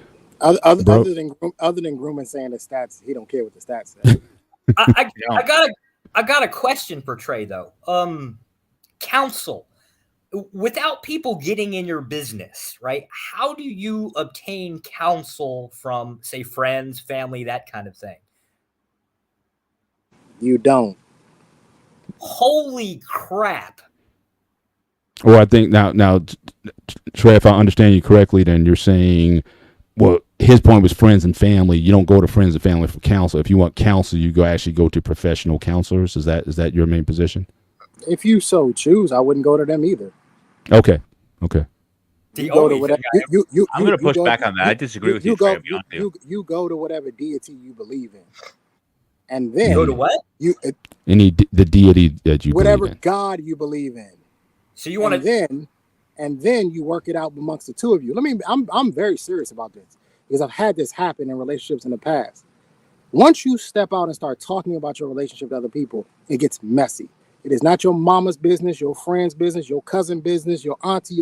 It's none of their business what's going on within your relationship, and certainly not what's going on within your marriage, especially if your safety is not at hand. If you are safe and y'all just having a disagreement or something along those, there's no need for people to be in y'all business. There's so many people who know things about people. I'm like, how do you know that? You shouldn't know that. Help me clarify a little bit. Does this this concept of receiving counsel, does this just apply to marriage? Does it apply to work as well? Like, do you need counsel within your job, that kind of thing? Why would you need counsel within the job? I don't know. Maybe there's some bull crap going on within the office, right? Like, I have no idea. So let me ask this question really fast. Trey, let's say when you're an officer, you had to use your gun. That's my check. I mean, I'm wrong. Maybe I'm wrong. You had to use, go through therapy afterwards if you had to shoot somebody. Is that still a fact or no? Yes, I've been through that. And now it was mandatory. I didn't have a choice. If it were my choice, I would have never went. But I didn't have a choice. In order to stay on the department, I had to go to mandatory counseling, and it was worthless. It was a waste of time. Right. But you're missing something. That's a bad example. And the reason why I'm gonna tell you why it's a bad example, because it has nothing to do with actually helping me. It was about liability. If I went home and blew my brains out, they could say, well, at least we tried to get him help because we knew that he went through a traumatic situation. It had nothing to do with actually trying to help me. This was about them making sure that they couldn't be liable for the situation I went through. Understood. That makes sense. A lot of sense. Do you feel like if you were more open-minded, that therapy would more help? It wasn't about me being open-minded or not. I had conversations after. Listen, the first shooting I got into was on Christmas Eve in 2014. Okay, Christmas Eve from here on out has been a horrible day for me, right? Because I had to take somebody's life on that day, right? It isn't that I went and sat in the corner and didn't talk to somebody. Of course, I talked to someone about it, but I didn't give them the intimate details of what exactly happened. And by the way, it was on the news anyway. It's a police involved shooting. It's on the news, right? People could put two and two together because they knew which area I worked. They were calling to check on me to make sure I was all right. But this idea that you let people into your personal business, listen, people share too much. You talk too much. At what point does this counsel, like this idea of receiving counsel, stop? At age 18? I'm talking about relationships. I'm not talking about individuals. I'm talking across the board. Does it only like? I don't care. I'm not talking about across the board. I'm talking about relationships. Oh, I'm trying to figure out marriages. It's here. none of my business what's going on in your marriage, Joshua. It's not my business. As long as you ain't beating the hell out of that woman and her safety is not in danger, it ain't got nothing to do with me. That's for y'all to work out. Ooh, see, okay, there's a start right there, right? So would you say that a person, okay, so now it is within the realm of being somebody's business is when there's some type of physical harm being taken place? Yes, I don't want people to die. Oh, okay, so there's a boundary we can work with, right? How does a person know they're within a dangerous relationship? How does a person know that? Male or female? There's several ways. There's typically physical injury. Yeah, but they can't receive counsel from you. I don't know. Listen, I work more than enough domestic violence cases that I don't need to know. You don't have to tell me what's going on. I can look at you. No. I have walked into hundreds of homes and looked at a man or looked at a woman and go, somebody getting their ass kicked in this house. Hold up. Maybe let me see if I can ask this a little bit easier. Okay. Pretend my name is Mrs. Jones, right? And I'm in a relationship and I got a damn black eye, right? You see me across the board. Like you see me on the street, right? You happen to know I'm married or whatever, right? Do you get involved? What capacity am I in? I don't know. A person that saw me on the street. If I don't know you, I would probably slide you the number to the domestic violence hotline and say there are people you could talk to.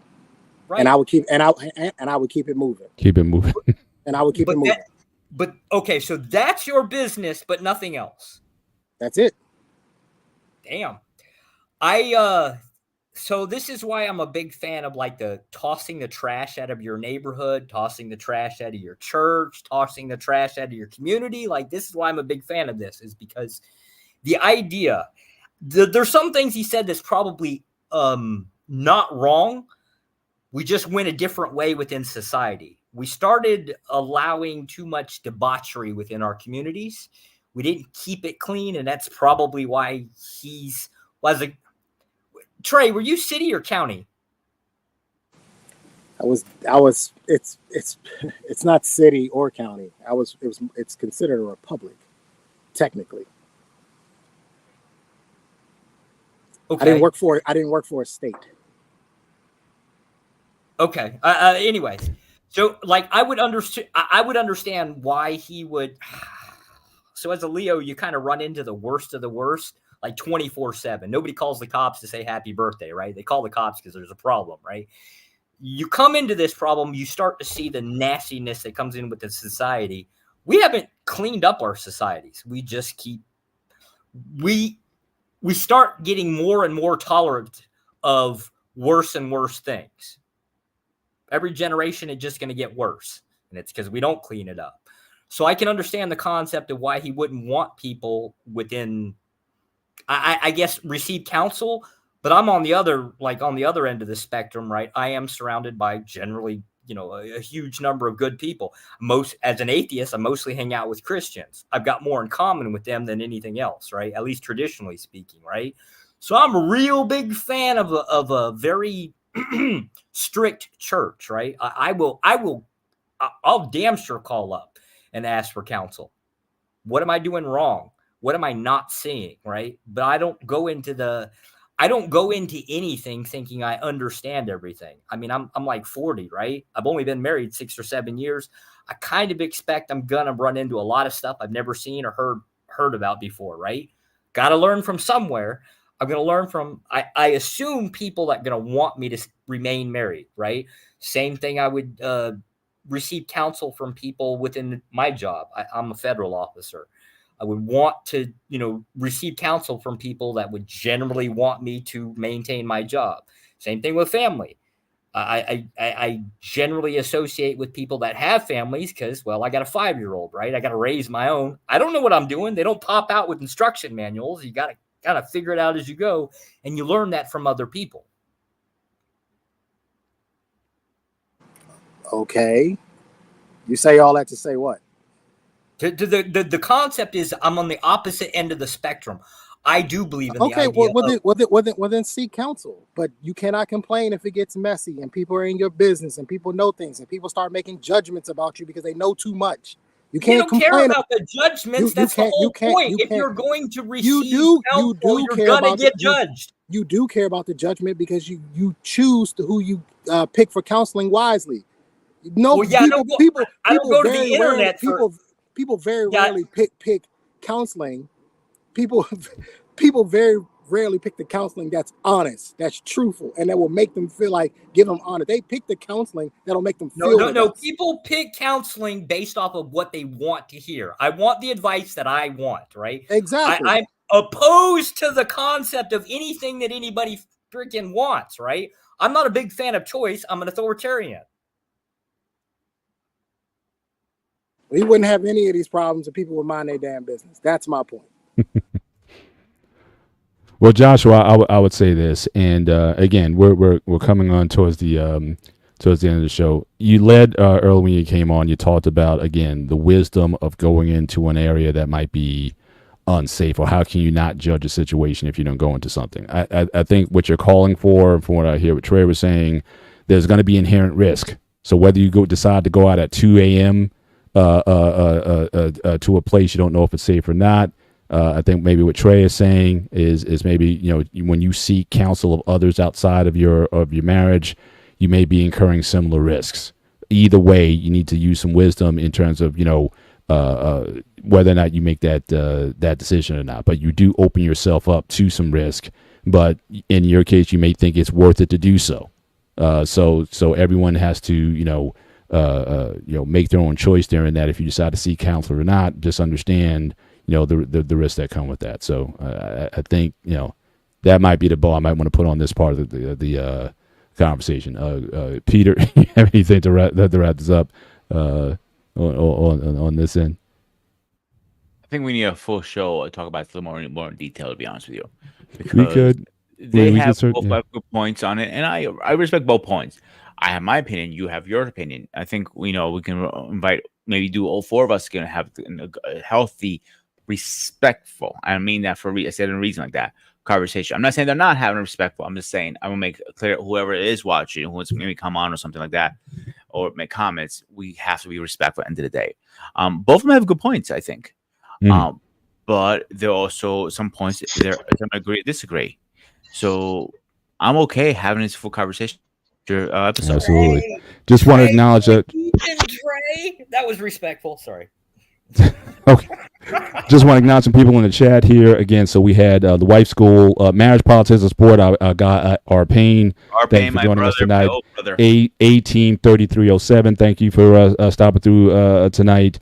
Again, good to have you here. I had Jason Washington also came on through here tonight. So again, thank you for joining us. Thank you for joining us tonight. And I believe there's another person who joined. I saw a third person on the phone with us. Who else is out there? that would be me because I was listening in the background, and I would say we should have a show like about this marriage conversation, but you should have a priest and a pastor just in case because I know they may not have the same view. But what Joshua was speaking upon and what Trey is speaking upon is concerning marriage and counseling because I think that is a age old avoidance that people have not tried to touch.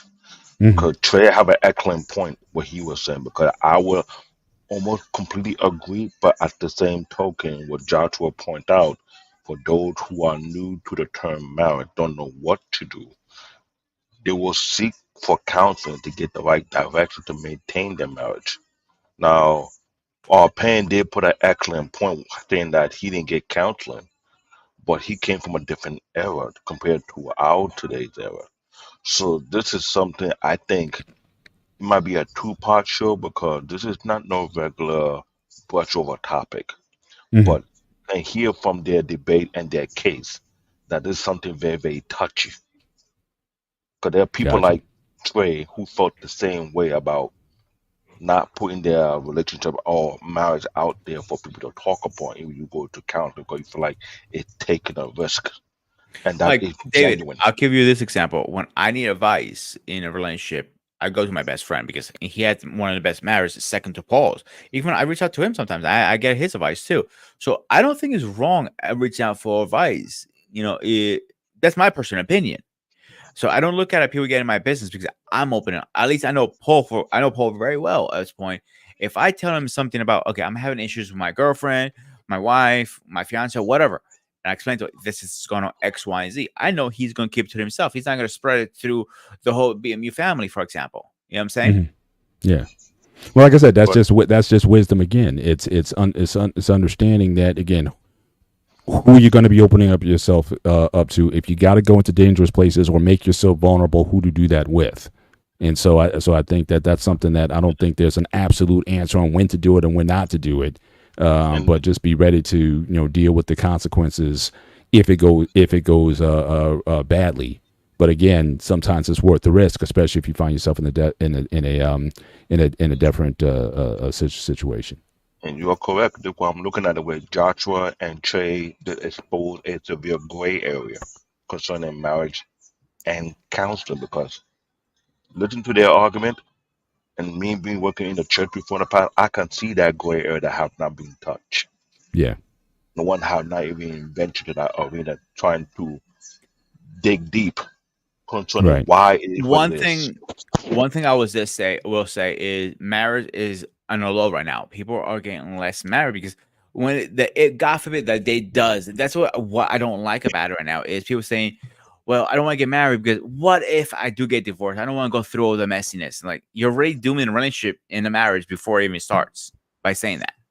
There's solutions to that too. There's solutions to that too. Most of the concerns within divorce is like people change their mind. It's so easy. Like they'll lay claim to the no fault divorce. Mhm. Mr. Bennett, can you share that link, that covenant marriage? Yeah. This is like one option. Of course, now it's only been around since I think like 2015. And really what all it really is, and now it's only available, like I think in 3 states. It's been proposed in 18 states, but even within those 3 states that it's operating in, it's like only 1% of the marriages that are registered under this. Right. And all it is like a contract system that basically already pre-stipulates what grounds you can get divorced. Mhm. So it basically knocks out no fault divorce. It overrides it and says your contract that when you signed up for the marriage certificate nullified any of your ability to just say, oh, I changed my mind today. I don't want to be married anymore. Like you can't Right. just stay with it. Right. That there's always solutions, but people don't know to ask, right? And that's really what the whole concept of guidance is. The whole point Right. of having communication and talking to people is learn what options are there. Right. Yeah. So I got the link, and this might be something that, again, maybe BMU we can actually talk about on an upcoming show. You talk about Talk Tuesday, or if you want to do it here, grooming. Yeah, we can actually be very brainstorm on interested this a little to bit. I Yeah. would like to hear, because I'm a single man, you're a married man. Let's see how our views are different. And that's the gray area that we need to break the ground, I think. We talked and about it a little bit today. Hang on, David. We broke the ground a little bit today. Let's destroy this fucking wall and break the wall and see how can we solve the problem we're having. And this is why Yeah, it's no doubt. important to have a priest and a pastor, because a priest comes with a different view and a pastor comes with a complete different view concerning marriage. If you had them as guests, how will I call it, expert witness, based on those who have married a lot of people or who have done counseling, they can look at it in a different angle, because I've seen it whereby this is one of the gray area no one wants to touch. And yet there are people out who had a second marriage and people are talking about that particular gray area. So I'm guessing this is another topic you have to be prepared for, to get those type of expert witness who can break it down to why people feel this way about marriage and counseling, or why people feel this way about going into marriage or getting remarried again. But it seems to me this is not a simple gray area you can brush across. Mhm. Yeah. Well, No, I it's gotta just ask yeah. you first, Yeah. Grooming, do you want to get married? Absolutely. Oh, okay. Well, in that case, then yeah. I want to get married. I want to have kids. I want a dog. I want a car. I want all that 9 yards. I have not. I gotta ask, how old are you? 38. Oh shit. Okay, see, like I got married about 35. I've only been married, 34, 35. Yeah, I waited a long time to get married. Listen, I've been engaged twice, and one failed miserably. The second one fell too. Both were abuses, psychotic bitches. So I'm gonna put it simple like that. Sure, it happens. They abused me. They beat the shit out of me, and I won't hit a woman. Maybe that's my problem, but No, don't say it now. Don't I'm joking. even Seriously. go there. I'm joking. Don't even go there. No, I'm literally joking. But I haven't found the right one. And the other Sure. half, a part of my problem I have, why I haven't got married, is when people hear I take care of my mother, they run the other way. I'll go, okay, I'm okay with that. I Wait, can isn't wait. that kind of common in Greek culture? Yes, but I'm See, not I American. like it. Yeah. Oh, yeah. I get it. Yeah, but there's a lot of Greeks. I mean, I'm upstate New York. There's a mess load up there too. So I mean, Mhm. like, hey, you guys are everywhere, right? In I guess- Strasbourg, the community is not as big as you think it is over here in Strasbourg, Pennsylvania. The community of Greek is very, very small. Everybody knows Okay. each other. Like, I can count on one hand how many people I actually know in the community. Right. That's how small it is. So Okay. has anybody tried to get you so again, just going back to the movie a little bit, so did you consider doing the Greek, hooking up with someone in Greece, or someone saying, hey, go out there, hey, I got a girl for you or whatever, just going that route with it? I have considered it, and I actually have spoken to a couple good girls in Greece, through website or apps, or even calling from the house phone, because we have the long distance thing. And first is sweet and everything, and it always crashes because it's just I can't do long distance relations. It's too far for me. I need Right. somebody I can actually reach over and touch, versus like, yeah, you know what I'm saying? Right. And there's no such thing as like an arranged marriage. Like, I mean, literally you went to Greece, you found a girl or whatever, and you just married. Like, there has to be connection. Like, there's not enough of that community pressure like in Indian relationships to say, hey, Yeah, you're gonna get married, it's arranged, and be different. done with it. It's different with the community. Like, they do the arranged marriage, but you need to get to know the person for a while. Like, that would to Greek, what they call arranged marriage now these days is it's kind of like, okay, here's here's Peter, here's Sophia. You guys go out for dinner and you talk, then you call a couple of dates, and that's what they call arranged marriage now, kind of thing. You know what I'm saying? Right. It's Similar, almost like in The Godfather. It's like it's well, you're courting. So it's courting under like a like when Michael took out Apollonia, that was like under the auspices of the family. So like every time they went out or whatever, the family was kind of there with them and whatnot. So it was kind of like, yes, you're getting to know her or whatnot, but it was under the auspices of the family supervising everything. You weren't going to be alone with anybody. You certainly weren't going to go and do your do your thing and without people knowing about it and stuff like that. So it seems like from what we're hearing, it would be that kind of that kind of situation. It would almost be like a supervised sort of dating or courtship. Yeah, it's just it's different now, because back in the day, like where my grandparents and my uncles were married, both of them were set up. It was literally, hear them come on, just say yes, and it was boom, instantly. Yeah, got it. Marcus Antonio Castillo, again, thank you for coming through tonight. We're almost towards the end of the show, and actually, we're already past time. But one thing I wanted to say, because I got through half the list of the stuff, so we might have a part 2 where we can talk about, okay, the myths and the realities of what was fact and what was fiction in the movie. I will say this, Grooming. This is just one cultural thing I will give you. If you ever, for any reason, no matter how well intended your aims are, if you spit on me, we're gonna have a problem. All right. Okay, I gotta break this myth right now. So I can't get past that one, sir. I can't. Okay, hang on. You don't actually spit. It's you just make the sound. It's like you spit. It's for good luck. You don't actually spit. You make the sound of it. You don't actually do it. So I know they overreact with it in the movie. I'm like, the guy asked, it's like, did she the grandmother, she spit, I guess, on the grandkids or whatever. It's like, did she spit on him? She's like, yeah. So it's like they look, yeah, they don't actually do it. I'm not saying there has to be like the big saliva, throw or whatever, but like they go tusu is like they're making the sound. That's all they're doing. They're not like go. He's not like, I mean, she's gonna. Like they're throwing in during the way her coming down the church, everybody's going like freaking machine gun, shooting spitballs at her, like right. So, but does that come from the church, or where does that come from? That ritual that you kiss, I guess it keeps bad spirits away or whatever. It's kind of like where it found it from. I would say more a culture thing because I have never seen it anywhere in the Bible. It says spit somebody for good luck. Check. Thanks, Jesus. I'm like, I never seen that in the Bible, so I want to say it's a culture thing.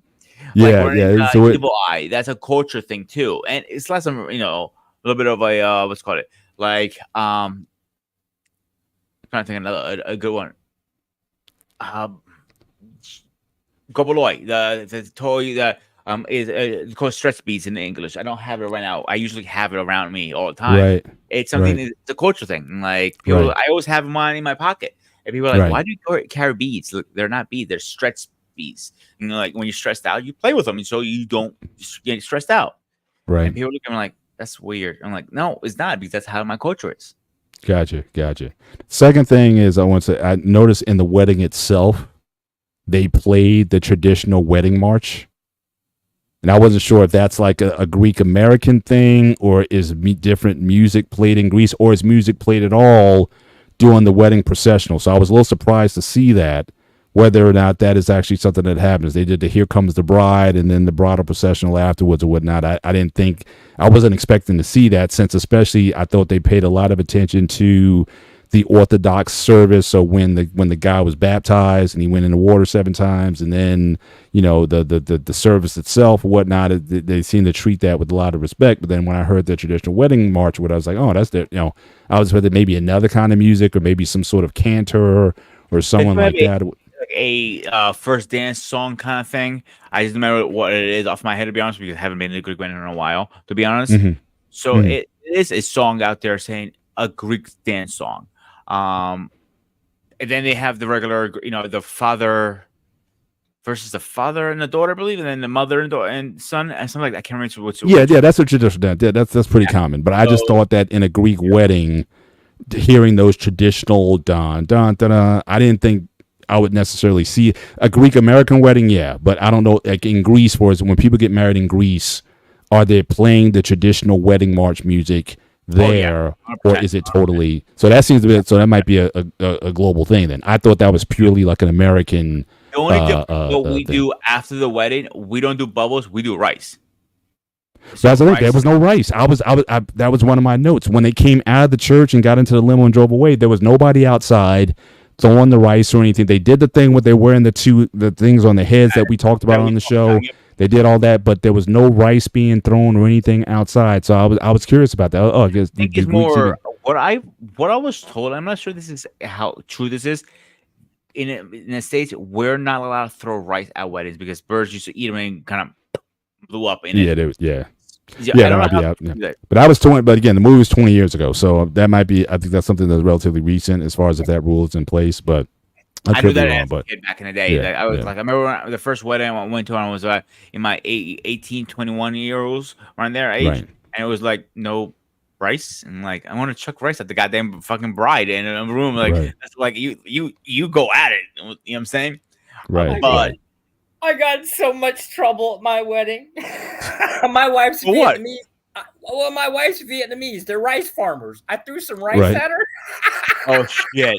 She's Oh, like, man. what the hell is wrong with you? Yeah. Oh, man. You got married in you said you got married in Vietnam, or where'd you get married? Yeah, I got married here in Vietnam. Oh man. Oh wow. Okay. So, my- that's one way to make yourself a nice introduction to the family after the My wedding, wedding right? photos are all of me like basically chasing after water buffalo, which I found out are dangerous and you're not supposed to do. I didn't know. I was just chasing. Oh my them around. gosh. Man. But you're doing well though. Overall, married life is good. You're doing good out there. I assume it's good. I don't have Okay. any complaints. I mean, I have complaints. I hate taking out the garbage. I hate washing dishes every once in a while. But I mean, such is life. Yeah, for sure. I thought. So I kinda went back think really that's fast. normal. I went really back. I just clipped it really fast. So a couple of things I want to add to what we were saying about the rice thing. So when they go around, that's where when the priest says, a couple words. I can't remember the words. That's the first time you throw the rice. And when they leave, not everybody's waving at them in the movie. It doesn't like that. It's not like that. You actually, the guests go outside first, then the bride and groom come out, and the rice gets thrown at them. So that is obviously movie versus facts. Makes sense. Right. Yeah. One final thing I'll say on that, and we can certainly wrap up the show with this. Or like I said, if we need to have a part 2 to kind of revisit it again. If I wouldn't say I had an issue with the film, but the film kind of hit home just a little bit with me in this. If I were Greek, just like, certainly I've seen movies about black people that don't always necessarily, even in a comedy, doesn't always show black people in the best light per se.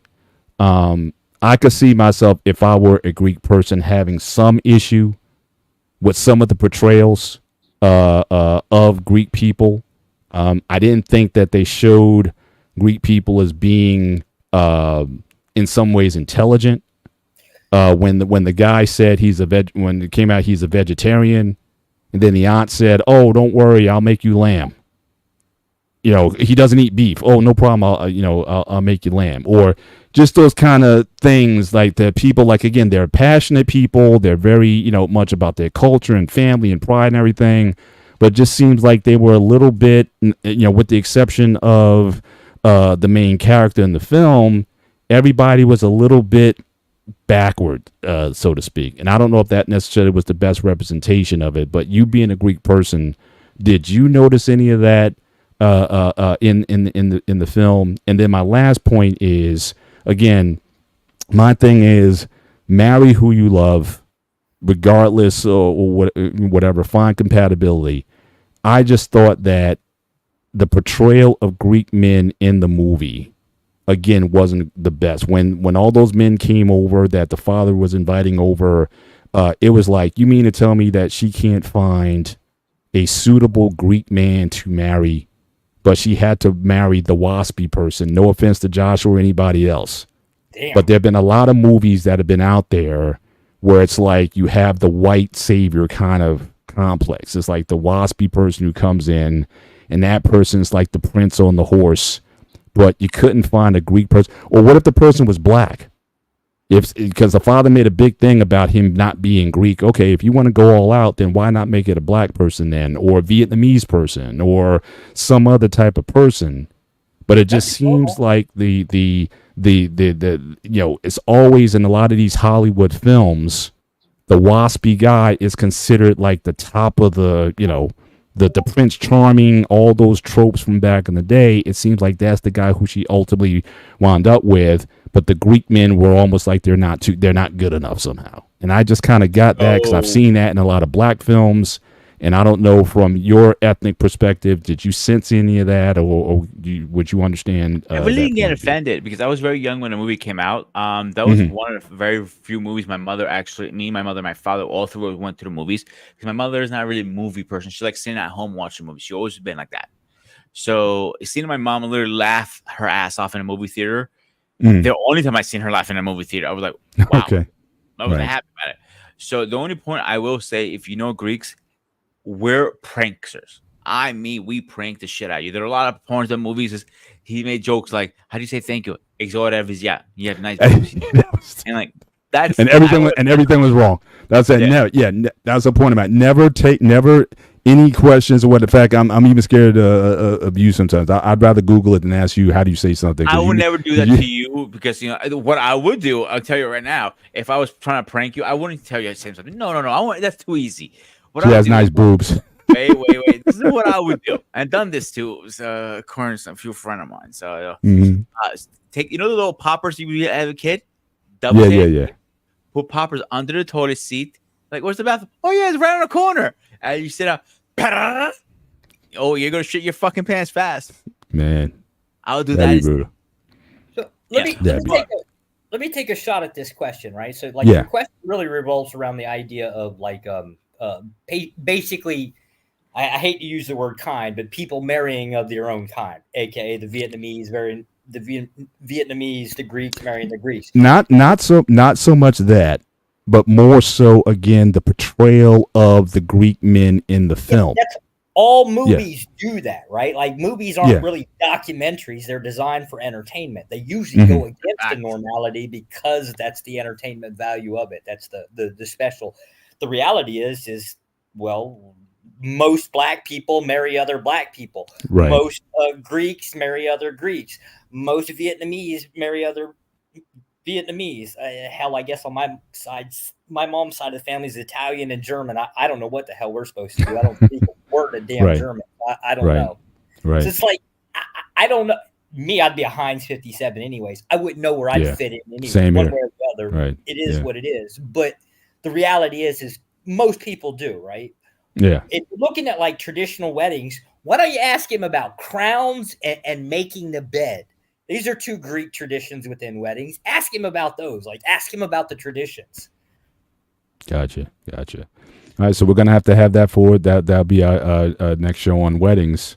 Some of those. Before we go too far, one time I'm going to very fast topic. Traditions are huge in a Greek wedding. I'm gonna leave that, and we're gonna finish it on maybe do like a Greek wedding or part 2 with. There you go. Yes, the real one, rather than the big fat Greek one. Said the real Greek wedding, and we can do some contrast. Maybe let me ask maybe his wife can come on too. You know what I'm saying? Josh. Oh, my old lady hates YouTube. She hates. No, I was talking about Costadino's Father Costadino's wife. Oh, okay. Yeah. Okay. So I'm actually cooking on some other things too right now with other priests that across the network. I really like to do. I'm doing it on my channel at least. I don't know if you maybe we do it here too. Is get maybe 2 different priests, see how they have 2 different opinions in the Orthodox Church. That's what I'm doing pretty soon. So that could be an interesting take. You know, I would definitely have to brush up on my my knowledge of Orthodoxy so I can know what proper questions to ask.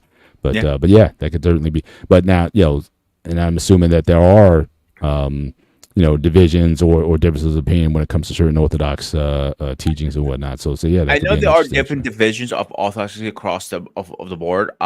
Greeks are Christian Orthodox, but they do some. I do hear some different opinions at times.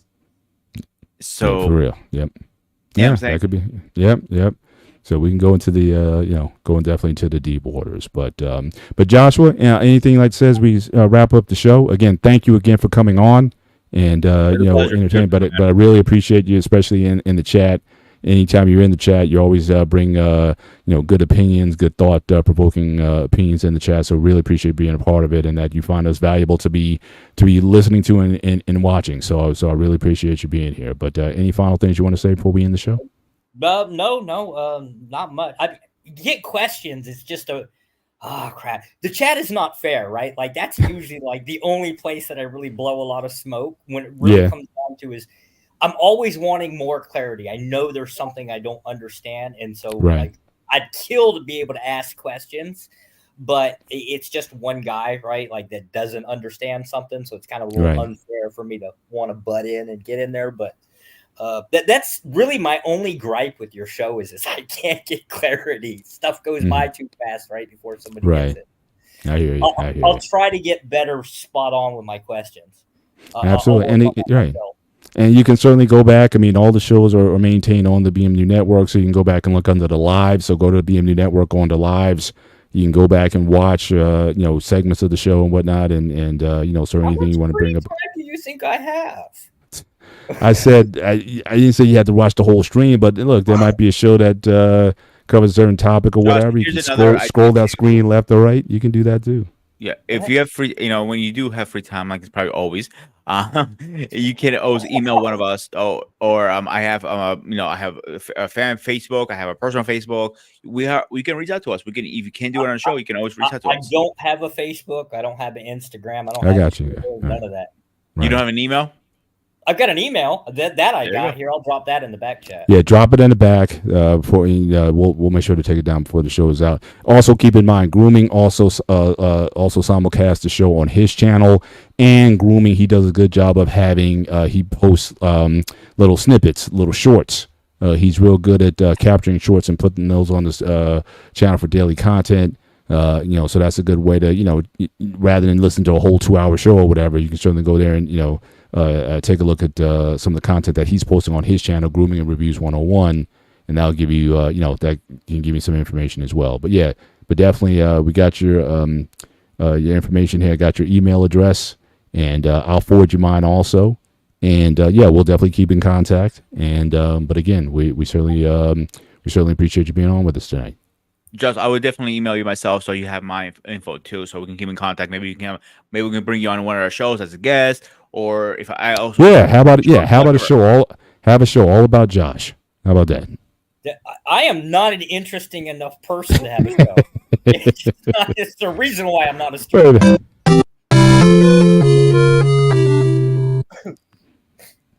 I'm probably gonna have. I'm curious what are the difference between Eastern Orthodoxy and Greek Orthodoxy. I gotta do more. I gotta do a lot more reading. I don't know anything about Greek Orthodoxy. Nothing. Literally nothing. You live overseas, you said, right? Yeah, I'm in Vietnam currently. Okay. I would say if you're living around this area, I told you I would invite you come in on Sunday with me at church and experience yourself. But I think you're kind of a little too far. You're in Pennsylvania? Oh yeah. Well, like I'm supposed to be doing like 6 months here, 6 months back stateside, but stuff popped off with Lebanon. They're probably going to be restationing me over there. So I don't know. I have no idea what's going on. See, now that's one thing. I mean, you're talking about you're not interesting enough. But I mean, from what I'm understanding, you've been in a lot of different social settings, a lot of different cultural settings and whatnot. So again, the purpose of the show is again finding that commonality. So I think your perspective could be welcomed if we had a show where we don't have to get deep into your life and everything, but just based on what you've seen around the world when it comes to these different cultural topics that we cover on the show. Just kind of giving your perspective based on what you've seen, because not too many people, we take for granted that most people don't travel. Certainly not for work, or not. A lot of people aren't necessarily embedded into communities to the level that you are. So that makes certainly that right there, even if you were going to have a content for, I'm not saying you have to do a show, but that kind of perspective, seeing the world as it is something that I think could be certainly valuable in this space, and possibly even in your own space should you ever decide one day to do it. So don't discount yourself in terms of your perspective, because I think most of the world doesn't know how the other world is living. Questions that's about as useful as I am. Absolutely. So that's what I'm saying. If we brought you on for a show, we can ask you some common questions. You can go based on the places and locales that you've been in, how things are different, how things are the same. We can, just from your experience, without giving away any information. I know you work in confidential things, so don't give away anything that would compromise you anyway.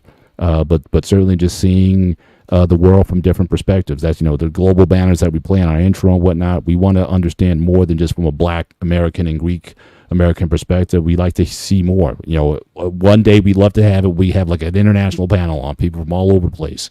It's something we'd love to have. But certainly, if you've seen some of that, then certainly we'd appreciate your insights on that. Yeah, I guess if you got questions, I'd be happy to answer. I mean, the Awesome. best I can. That's All right. Well, we have your content. If we plan a show like that, we'll Well, certainly I we'll do queue have you a up. quick And, review off yeah. camera. So I'm gonna email you that. Okay. Okay, yeah, no problem. Yeah, absolutely. All right. Thanks for joining us, and All right, we'll guys. definitely see you next Let's time. close it Take out. care.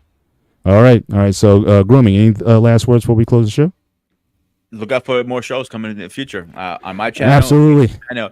Yeah, I want to say one thing about this. Like, without all of us as a family, this is not possible. You got BMU who's helping me host this on both channels. You got David, not falling asleep. And hopefully he's running the show back there pretty good. You got all the and with all of us. This is not a one-person show. Yes, it's BMU's channel and mine on the code stream, but it's a team effort. End of story. I rest my case there. Absolutely. Well, with that, for all you guys, again, thank you so much for joining us tonight. Have a safe and happy work week. This is for those in the United States. This is our Independence Weekend, 4th of July. So again, people are going to have time off. Get your grilling on. Enjoy your families. Be safe. Watch those fireworks. We didn't talk about that. We need to talk about fireworks, but certainly enjoy your families. Be safe, and we'll see you next time. So I'm Mr. Bennett. He is Grooming and Reviews 101, a.k.a. the Ghost of Sparta, a.k.a. Peter, a.k.a. Panayotis. This is the gray area. We'll see you guys next week. Take care. God bless.